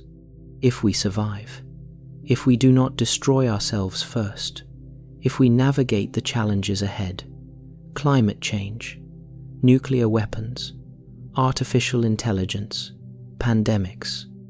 If we make it through, we might reach technological maturity, become the civilization that runs simulations, and then we will know it is possible, because we will have done it. And looking at our own creations, we might see ourselves reflected, simulated beings wondering if they are simulated, seeking evidence, finding pixels and constants and computational patterns. We would understand their search, because it is our search, The same questions echoing through layers of reality. Are we real? Are we simulated? Does it matter? The answers may be yes, yes, and yes. We are real. Our experiences are genuine. Our consciousness is actual. And we may also be simulated, created by another layer, both true simultaneously. And it matters because it changes how we see ourselves, our place in cosmos, our relationship to reality. But it does not change the immediate facts. We are here. We are conscious. We experience joy and suffering. We love and create and discover. Whether the substrate is quantum fields or computer code, those experiences are real. That consciousness is genuine. That existence matters. The simulation hypothesis is not nihilistic, not saying we are unreal or meaningless. It is saying reality has deeper structure than we thought. That existence is more profound than matter moving through void. It is saying the universe is mental, computational, informational, consciousness and existence intertwined, observer and observed connected at fundamental level. This is not diminishment. This is elevation. We are not accidents, not random assemblies of atoms. We are information processing itself. Consciousness examining consciousness. Universe understanding universe. And that is beautiful. That is meaningful. That is worthy of our existence. So we continue searching, continue questioning, continue pushing boundaries. Whether we find proof of simulation or not, the search itself has value. The questions lead to discoveries. The investigation reveals truth. We have learned about Planck scale, about quantum mechanics, about holographic principle and black hole information, about mathematical universe and integrated information. Each answer spawns new questions. Each discovery opens new mysteries. The pursuit of knowledge is endless, and that is good because we are conscious beings in a vast cosmos. Our purpose is to explore, to understand, to wonder. Whether we are simulated or not changes nothing about that. We are here, we are aware, we are reaching outward into space and inward into physics, finding structure, pattern, meaning. The universe has pixels, constants are fine-tuned, quantum mechanics renders on demand, information is preserved, mathematics describes everything. All evidence pointing to computational reality, simulation hypothesis rising from speculation to serious science, philosophers and physicists taking it seriously, experiments proposed, papers published, debates ongoing. The question is no longer absurd. It is no longer fringe. It is mainstream, part of scientific discourse. And we stand at this moment, this point in history, where ancient questions meet modern physics, where consciousness confronts its own nature, where reality examines its own substrate. The pixels are there, the code is visible, the patterns are clear. What we do with this knowledge determines our future. Do we despair, thinking we are mere programs, unreal illusions in artificial world? Or do we embrace it, recognizing that consciousness is consciousness regardless of substrate, that meaning is meaning regardless of implementation, that we are no less real for being computational? The choice is ours, the interpretation is ours, the response is ours, and the evidence remains, waiting, inviting investigation, demanding explanation, the universe revealing itself, layer by layer, pixel by pixel. We are those pixels, made of the same structure we study, conscious patterns examining their own foundation, self-awareness examining self. That is the miracle, not whether we are simulated, but that we can ask, that we have built mathematics and physics, that we can measure Planck length and calculate black hole entropy, that we exist at all, conscious, questioning, discovering. The simulation hypothesis is one frame for understanding this miracle, one way of making sense of the evidence, one interpretation of the patterns. But the miracle itself remains, unchanged by interpretation, untouched by theoretical framework. We are here. Awareness exists. The universe knows itself through us, and that is enough. That is everything. Whether simulated or base, created or evolved, designed or emergent. We are, we think, we feel, we wonder. The universe made conscious, reality examining reality, information processing information, existence contemplating existence. That is what we are. That is what this is. That is the truth underlying all theories, and it is profound. Beyond simulation or base reality, beyond physics and philosophy, beyond proof and speculation, we exist, we are aware, we seek understanding, and the universe, through us, discovers what it is. Physicists measure reality with increasing precision. Every decade brings better instruments, more accurate experiments, deeper understanding. The fine structure constant has been measured to 11 significant figures, 0.0072973525693. The number appears stable across space and time, but subtle variations may exist. Measurements at different cosmic epochs sometimes disagree, by tiny amounts, parts per million. If real, this variation breaks fundamental assumptions. Constants should be constant. Their values should not change with time or location. That is what makes them constants.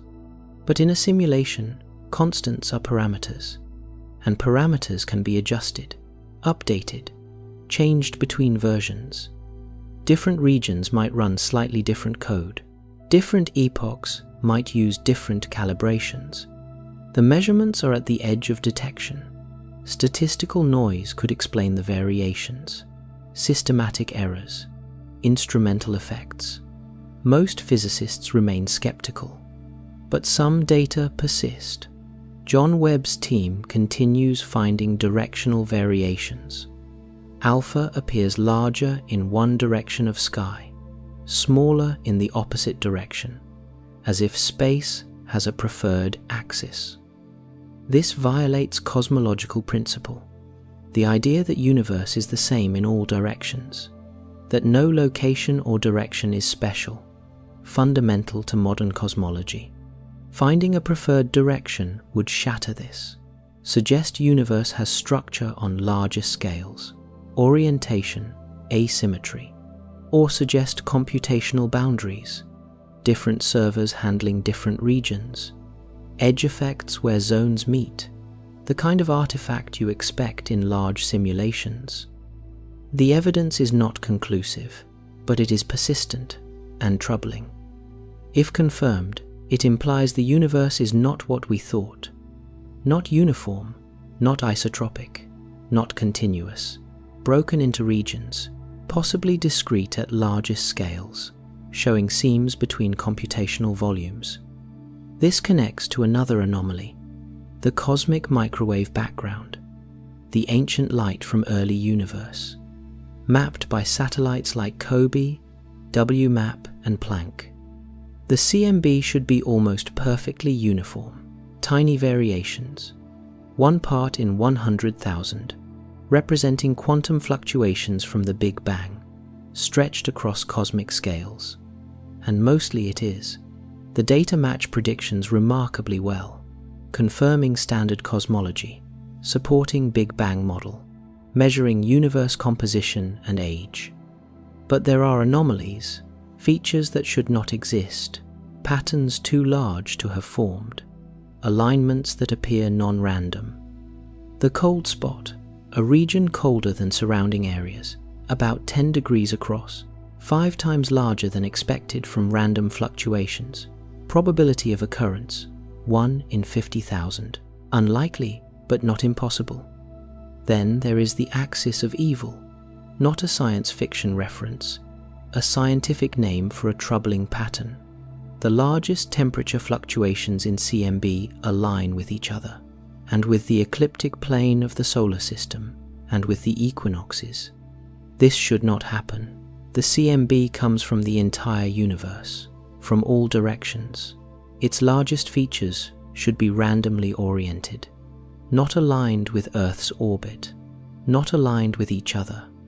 The probability is vanishingly small, yet there it is, in the data. Multiple satellites confirming it. Different analyses reaching same conclusion. Some physicists argue it is selection bias. We notice patterns because we are predisposed to find them. Random data contains coincidences. This is one. Others are not convinced. The alignment is too precise, the pattern too clear. Something is wrong, either with data or with cosmology or with assumptions about randomness. From simulation perspective, it could be artifact, boundary condition, edge effect from how the simulation initialized. The CMB represents the earliest observable state, the initial conditions of the program. If those conditions were set up with certain symmetries, certain orientations, certain structures, we would see it in the CMB, the seed data for the simulation. Not conclusive, not proof, but suggestive. Another anomaly, another place where observations do not quite match expectations. Then there is dark matter. 85% of matter in universe, invisible, detectable only through gravity, holding galaxies together, shaping large-scale structure.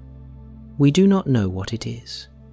Dozens of candidate particles proposed, experiments searching for decades. No confirmed detection, no direct observation. Dark matter could be simulation artifact, a computational shortcut.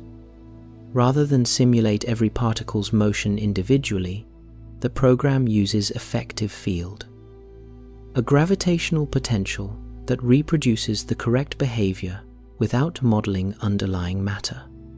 Like video games use sprites and simplified physics for distant objects. Full detail only where needed, approximate where possible. Dark matter could be the approximation. The background gravitational field generated algorithmically, not particle-based, just effective force. This would explain why we cannot detect dark matter particles. Because they do not exist as particles, only as field values, as computational grid affecting gravity, but not interacting otherwise. Speculation, not testable currently, but it fits the pattern. Reality optimized for computation, full physics where observed, approximations where not. Dark energy presents similar questions. 70% of universe energy budget, causing accelerating expansion, cosmological constant or something more complex. We do not know. The measured value is absurdly small, the vacuum catastrophe. Theory predicts enormous energy density. Observations show nearly zero. Discrepancy of 120 orders of magnitude. No natural explanation, no cancellation mechanism, no principle requiring such precision. Just measured value that happens to allow stable universe. In simulation, this is input parameter, set at initialization, not calculated from physics, just assigned. The value that produces interesting results, stars and galaxies, and life. Too large and universe expands too fast. Too small and it collapses. Too negative and it collapses even faster. The measured value sits in narrow range, allowing complex structure to form. Fine-tuned, like all the other constants, like the parameters in standard model, like the ratios of particle masses. Every one calibrated precisely. No theoretical derivation. Just empirical values that work, that allow the simulation to run without immediate collapse or runaway expansion or sterile simplicity. The universe looks designed because it is tuned, whether by intelligence or by evolutionary selection across multiverse or by computational necessity, the result is the same. Parameters set to specific values, values that work, and we, existing in this universe, observe these values and wonder why. Find no deep principle, no mathematical necessity, just specific numbers that happen to be what they are. This is called the fine-tuning problem.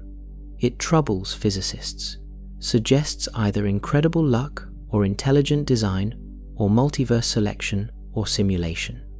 Most physicists prefer multiverse explanation, infinite universes with all possible constants. We observe this set because we must. Selection effect, anthropic reasoning. But multiverse itself is speculative, not observable, not testable, possibly not even scientific, a way to avoid fine-tuning problem without solving it. Simulation hypothesis offers alternative. Constants are fine-tuned because they were tuned, parameters chosen, set deliberately or through trial and error, the program configured to produce desired outcome. Whether this is more or less speculative than multiverse is debatable. Both invoke unobservable realities. Both explain fine-tuning. Both lack direct evidence. But simulation has computational evidence. Quantized space-time, holographic information, error correction, mathematical structure, rendering optimization.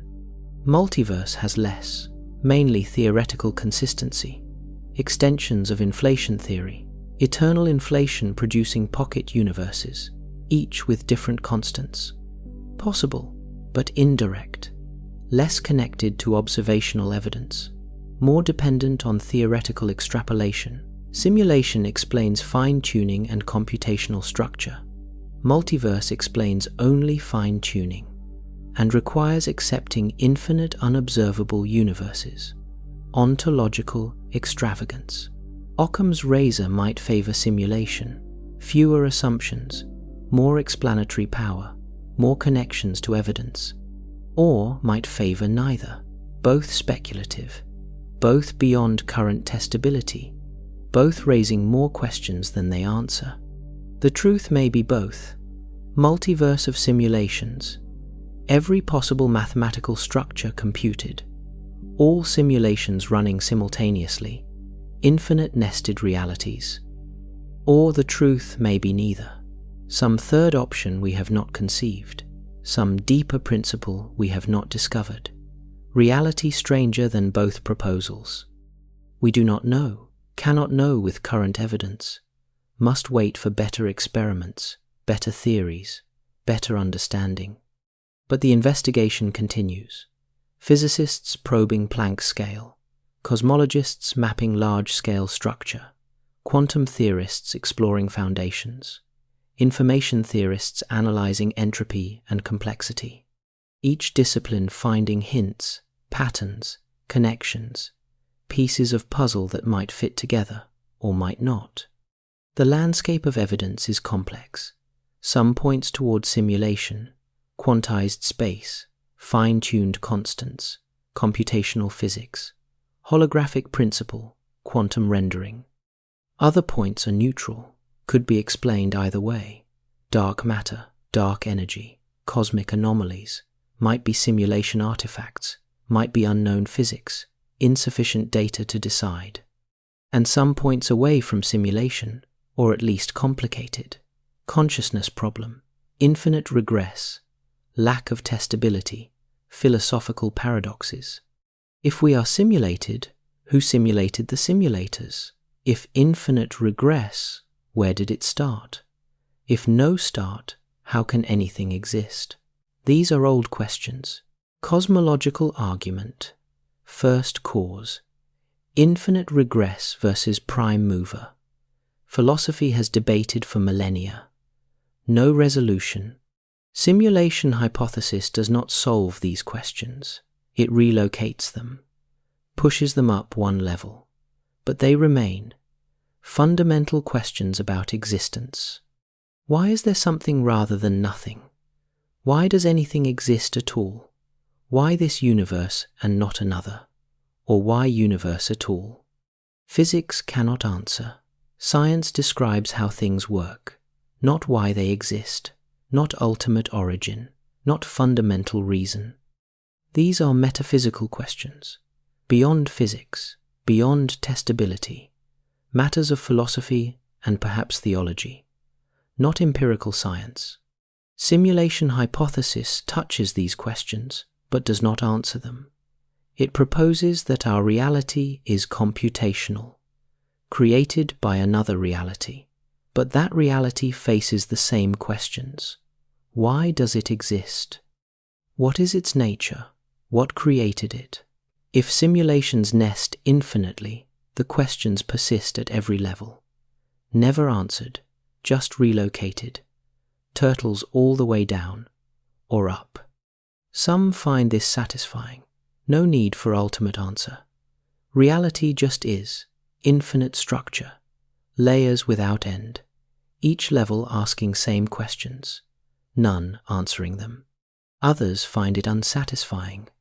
Desire ultimate explanation, first cause, ground of being, something that exists necessarily, not contingently, not created, just is. But what could that be? What exists necessarily? God, Brahman, mathematical structures, consciousness itself, pure being. Different philosophies propose different answers, none provable, all speculative, all requiring faith or intuition or philosophical argument, none empirically testable. So we return to what we can test, what we can measure, what we can observe and experiment with.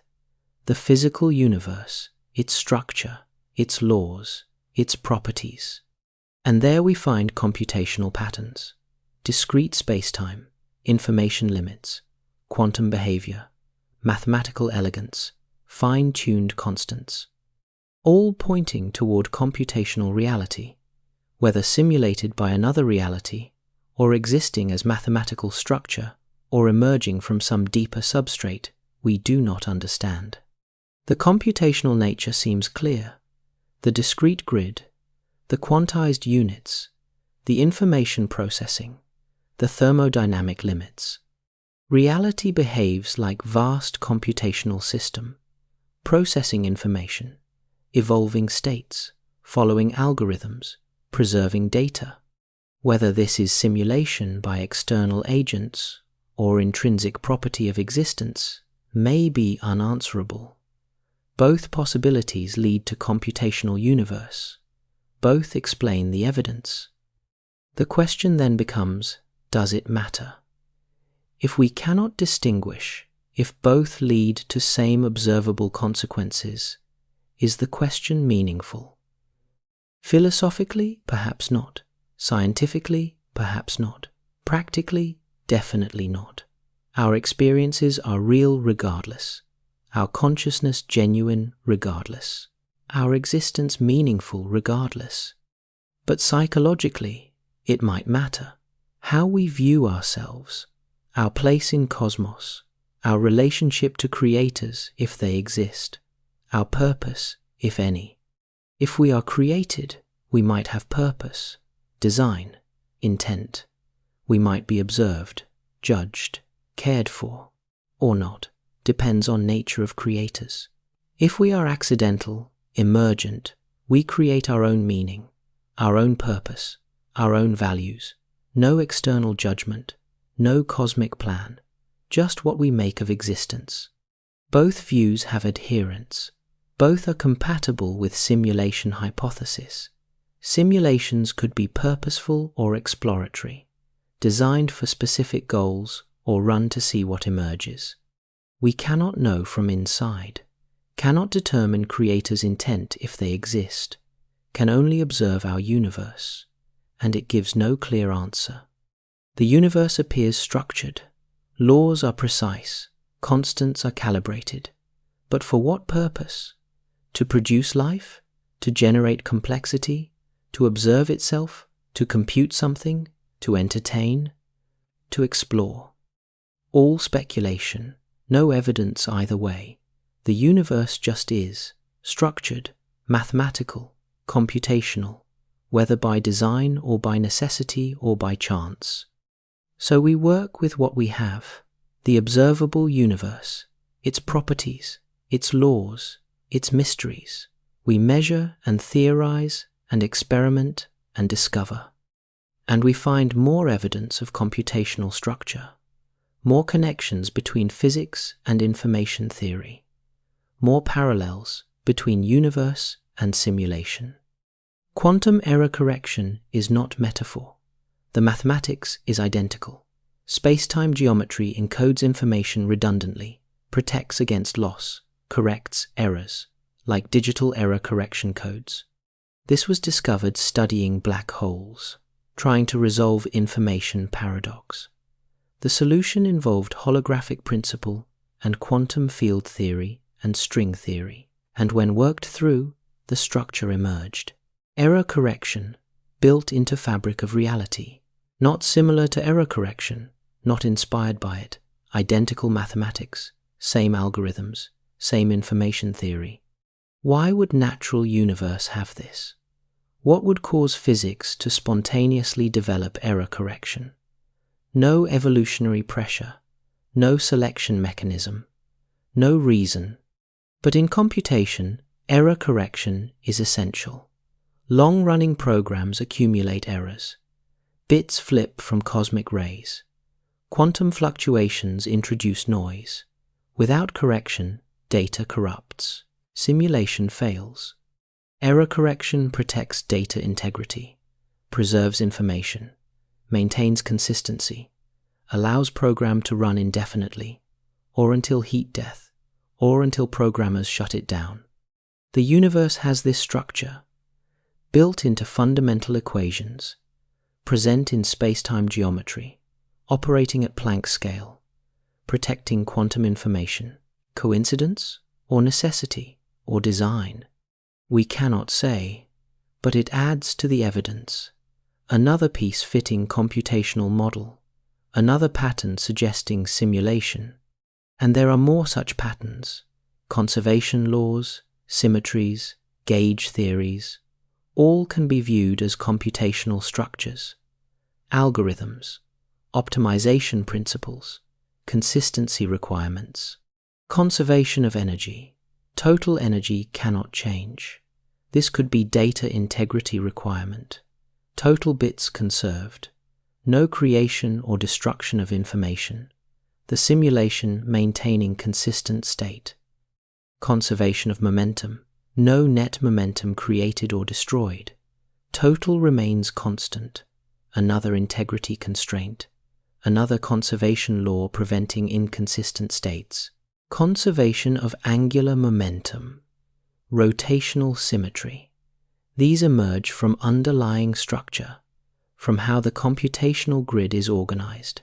Symmetries arise from consistent rules applied uniformly. Emmy Noether proved this. Every symmetry corresponds to conservation law. Every conservation law to symmetry. Mathematical connection. Deep structure of physics. Why should symmetries lead to conservation? In conventional physics, unclear. Just is. Noether's theorem describes it but does not explain it. In computational model, natural. Symmetries are consistent application of rules. Conservation laws are data integrity.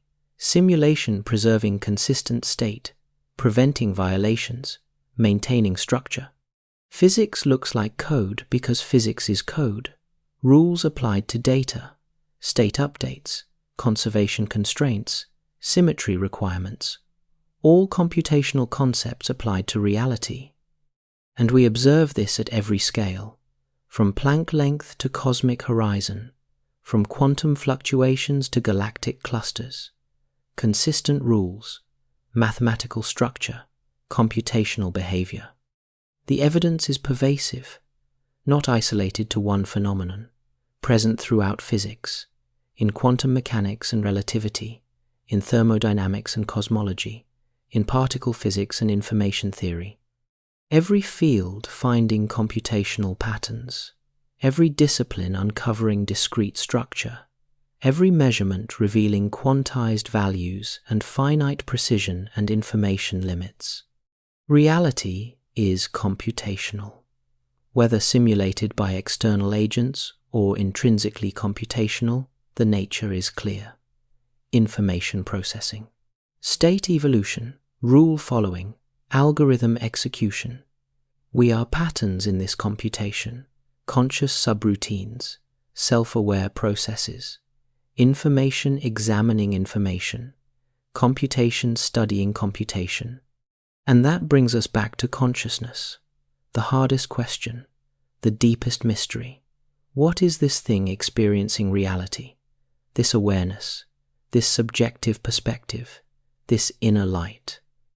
Is it physical, emergent from brain activity, reducible to neuron firing and synaptic connections and electromagnetic fields? Or is it fundamental, basic property of reality, irreducible to anything simpler, present in all information processing to some degree? Or is it something else entirely, non-physical, non-computational, beyond scope of science, the domain of philosophy and mysticism and direct experience? Different theories, different frameworks, different ontologies, all attempting to explain same phenomenon, consciousness, awareness, experience, the fact that there is something it is like to be. Materialism says consciousness is brain activity, nothing extra, no separate substance, just matter organized in specific way. Neurons firing, information processing, that is all. Dualism says consciousness is separate, mind distinct from matter. Res cogitans and res extensa, two substances, interacting but different in kind, soul and body, subject and object. Idealism says consciousness is primary, matter is secondary, or matter is mental, or matter is appearance in consciousness, mind is fundamental, physical world is construct, idea rather than substance. Panpsychism says consciousness is everywhere, in all matter, in all energy, in all information processing, fundamental property like mass or charge. Electrons have tiny awareness. Atoms have primitive experience. Complexity integrates these into unified consciousness. Each theory has advocates. Each has arguments. Each has implications for simulation hypothesis. If materialism is true, simulated brains would be conscious. Computation creates awareness. Substrate does not matter. Silicon or neurons or quantum fields. Sufficiently complex information processing produces consciousness. If dualism is true, simulation might not create consciousness. Mind is not physical, cannot be simulated, would require separate non-physical substance. Simulation would be zombie, behaving conscious without being conscious. If idealism is true, simulation might be more real than base reality. If reality is mental, then simulated mind is as real as any mind. Perhaps more so. Pure information, pure consciousness, unencumbered by physical substrate. If panpsychism is true, simulation would be conscious. All information processing has consciousness. Simple processes have simple awareness. Complex processes have complex awareness. Simulated brain integrates countless simple awarenesses into unified consciousness. We do not know which is true, cannot test conclusively. Consciousness is private, subjective, only accessible to the being experiencing it. You know you are conscious. You experience qualia. You have inner life, subjective perspective. But you cannot prove this to anyone else, cannot demonstrate inner experience, can only exhibit behavior. Report verbally, show signs. Others assume you are conscious based on similarity. You behave like them, respond like them, claim to experience like them. So probably you are conscious like them. Inference, not proof. Same with animals. They behave in ways suggesting consciousness, respond to pain, seek pleasure, show preferences, act purposefully. We infer consciousness, but cannot prove it. Same with simulations. If simulation behaves like conscious being, we would infer consciousness, but could never prove it. Never access inner experience. Never verify qualia. This is consciousness problem, not explaining how consciousness works, explaining why it exists at all, why inner experience accompanies information processing, why there is something it is like to be. And this problem persists whether we are simulated or not, whether base reality or nested simulation, whether created or emerged. The hard problem remains hard. Some argue it is not a scientific question, cannot be tested, cannot be measured. Subjective experience is outside scientific domain, belongs to philosophy, or mysticism, or personal exploration. Others argue it is a crucial question, central to understanding reality. Consciousness is the only thing we know directly. Everything else is inference. If we cannot explain consciousness, we cannot claim to understand reality. Both have points. Consciousness is difficult, perhaps impossible to study objectively, but it is also undeniably real, more certain than external world. Descartes' cogito. I think, therefore I am. Consciousness is the foundation of certainty, so we cannot ignore it, cannot dismiss it, cannot say it is illusion or epiphenomenon or irrelevant. It is the thing we are most sure of, the thing experiencing everything else. And if simulation hypothesis is true, it might explain something about consciousness, or complicate it further, or both. If reality is information processing, and consciousness is what information processing feels like from inside, then consciousness is fundamental to existence, not add-on, not emergent property, but intrinsic to what reality is. Information processing itself, awareness built into fabric of existence, not matter plus consciousness, but consciousness as aspect of information processing, present wherever information is integrated and processed.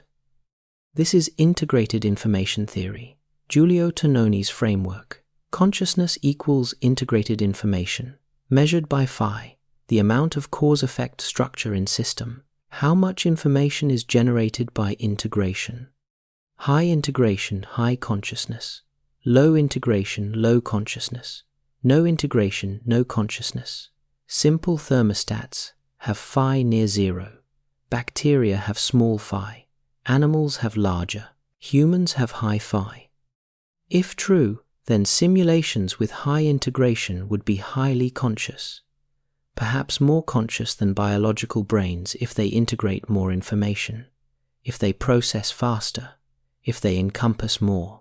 Simulators might be vastly more conscious than us, operating on computational substrates that integrate staggering amounts of information, experiencing reality at levels we cannot imagine. From their perspective, we might be dimly aware, like we view insects.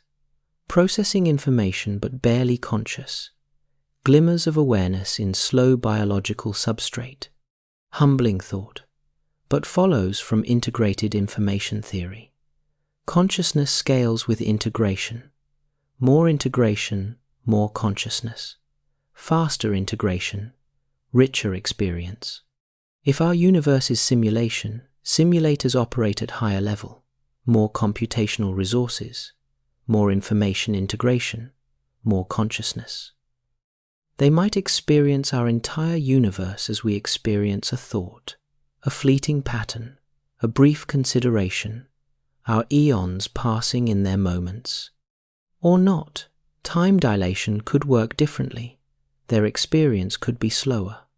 Our universe simulation could be carefully crafted, observed in detail, appreciated for subtle dynamics. We cannot know, cannot access their perspective, if they exist, if we are simulated, if consciousness theory is correct. All speculation, but connected speculation, following from premises to conclusions. If A, then B. If B, then C. chains of reasoning, logical implications. Not proof, not certainty, but possible framework, coherent picture, way of understanding evidence and experience and existence. Reality as computation, consciousness as information integration, universe as simulation running on higher substrate, nested realities, layers of existence, each level processing information, each level conscious to degree proportional to integration.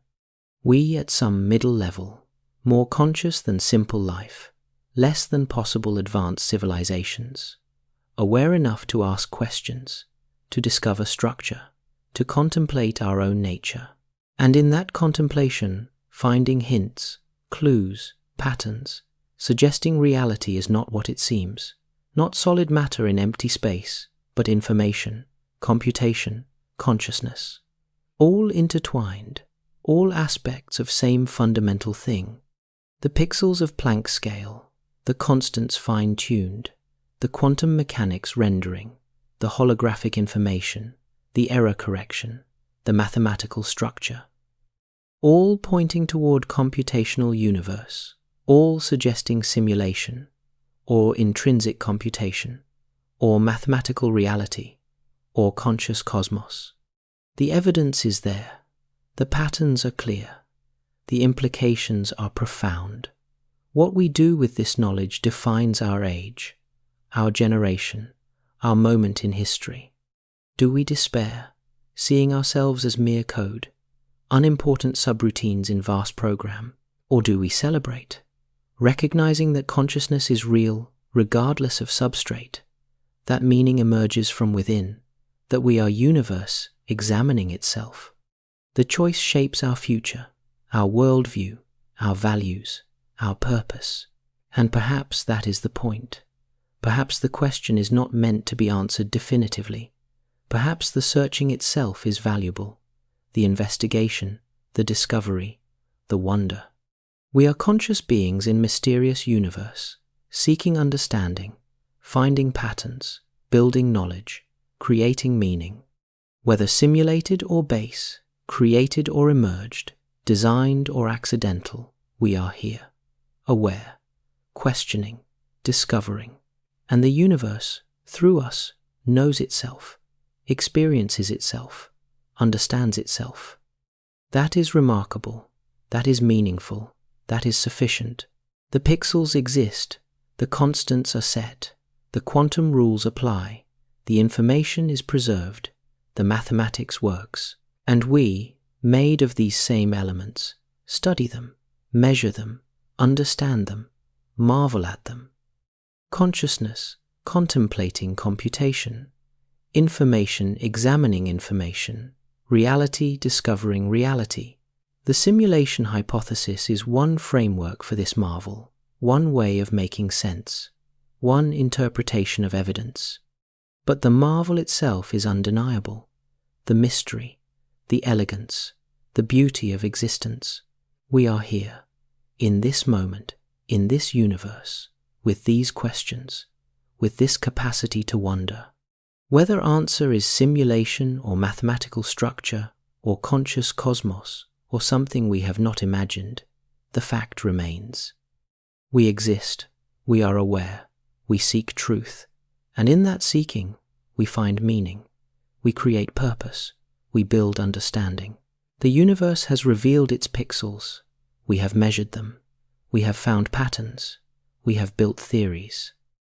And the theories point toward computational reality, information processing, discrete structure, finite precision, optimized rendering, all evidence of simulation, or of intrinsically computational universe, or of mathematical existence. The distinction may not matter. What matters is we discovered it, we asked the questions, we found the answers, we stand at this threshold, looking into the fundamental nature of reality, finding pixels where we expected smoothness, constants where we expected derivation, computation where we expected physical law, information where we expected matter. The universe is not what we thought. It is stranger, more elegant, more profound, more mysterious. And we are privileged to explore this mystery, to probe its depths, to uncover its secrets, to stand in awe at what we find. Whether we are simulated or not, we are conscious, we are real, we are meaningful, and we are discovering the deepest truths of existence.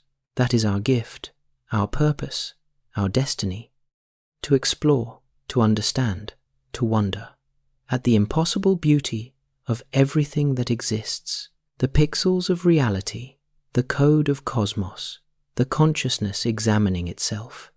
We are that consciousness. We are that examination. We are the universe, discovering it is made of information, of computation, of awareness. And that discovery is just beginning. The investigation continues. The evidence accumulates. The understanding deepens. We have found the pixels. Now we must understand what they mean, what they imply, what they reveal about the nature of everything. The journey continues. The questions multiply. The wonder grows. And we, conscious beings in computational universe, carry forward the search for truth, for meaning, for understanding of ourselves, of reality, of existence itself. The simulation hypothesis is not end of inquiry, it is beginning, opening new questions, new directions, new possibilities. If we are simulated, what can we learn from that? How can we use it? What does it enable? Can we hack reality, contact creators, transcend our substrate? If we are intrinsically computational, what does that mean? How does consciousness emerge from computation? Can we create new consciousness, new realities, new universes? These are questions for future, for coming generations, for continued investigation. The work is far from complete, the mystery far from solved. But we have made progress, we have found evidence, we have built framework, we have asked questions that matter. And in asking, we have already changed, already grown, already expanded our understanding of what we are, what universe is, what existence means. The pixels are there, the patterns are clear, the implications are vast, and we are here to discover them, to understand them, to marvel at them. That is enough. That is everything, whether simulated or not, whether created or emerged, whether designed or accidental. We are conscious beings discovering computational universe, information examining information, reality understanding reality. And in that understanding, we find ourselves, we find meaning, we find purpose, we find wonder. At the elegant structure of everything, the beautiful mathematics of existence, the profound mystery of awareness. This is our moment, this is our question, this is our discovery, the pixels of reality revealed, the nature of existence exposed, the computational cosmos understood. And we stand at the threshold, looking into the deepest secrets, finding answers that raise new questions, discovering truths that inspire new wonder. The simulation hypothesis, the computational universe, the informational reality, the conscious cosmos, all aspects of same insight, all pointing towards same truth. Reality is not what it appears. It is stranger, deeper, more marvelous, more mysterious, and we are privileged to be the ones discovering this, asking the questions, finding the answers, building the understanding. This is our purpose, our meaning, our reason for being, to explore, to discover, to understand, and in understanding, to appreciate the incredible, impossible, beautiful reality in which we exist. Whether pixels or atoms, simulation or base, created or emerged, we are here, we are aware, we are seeking truth, and that seeking defines us, shapes us, makes us what we are. Conscious explorers in computational universe, aware processes in informational reality, self-knowing patterns in mathematical cosmos, existence examining itself, reality discovering reality, the universe understanding that it is, and through us it does.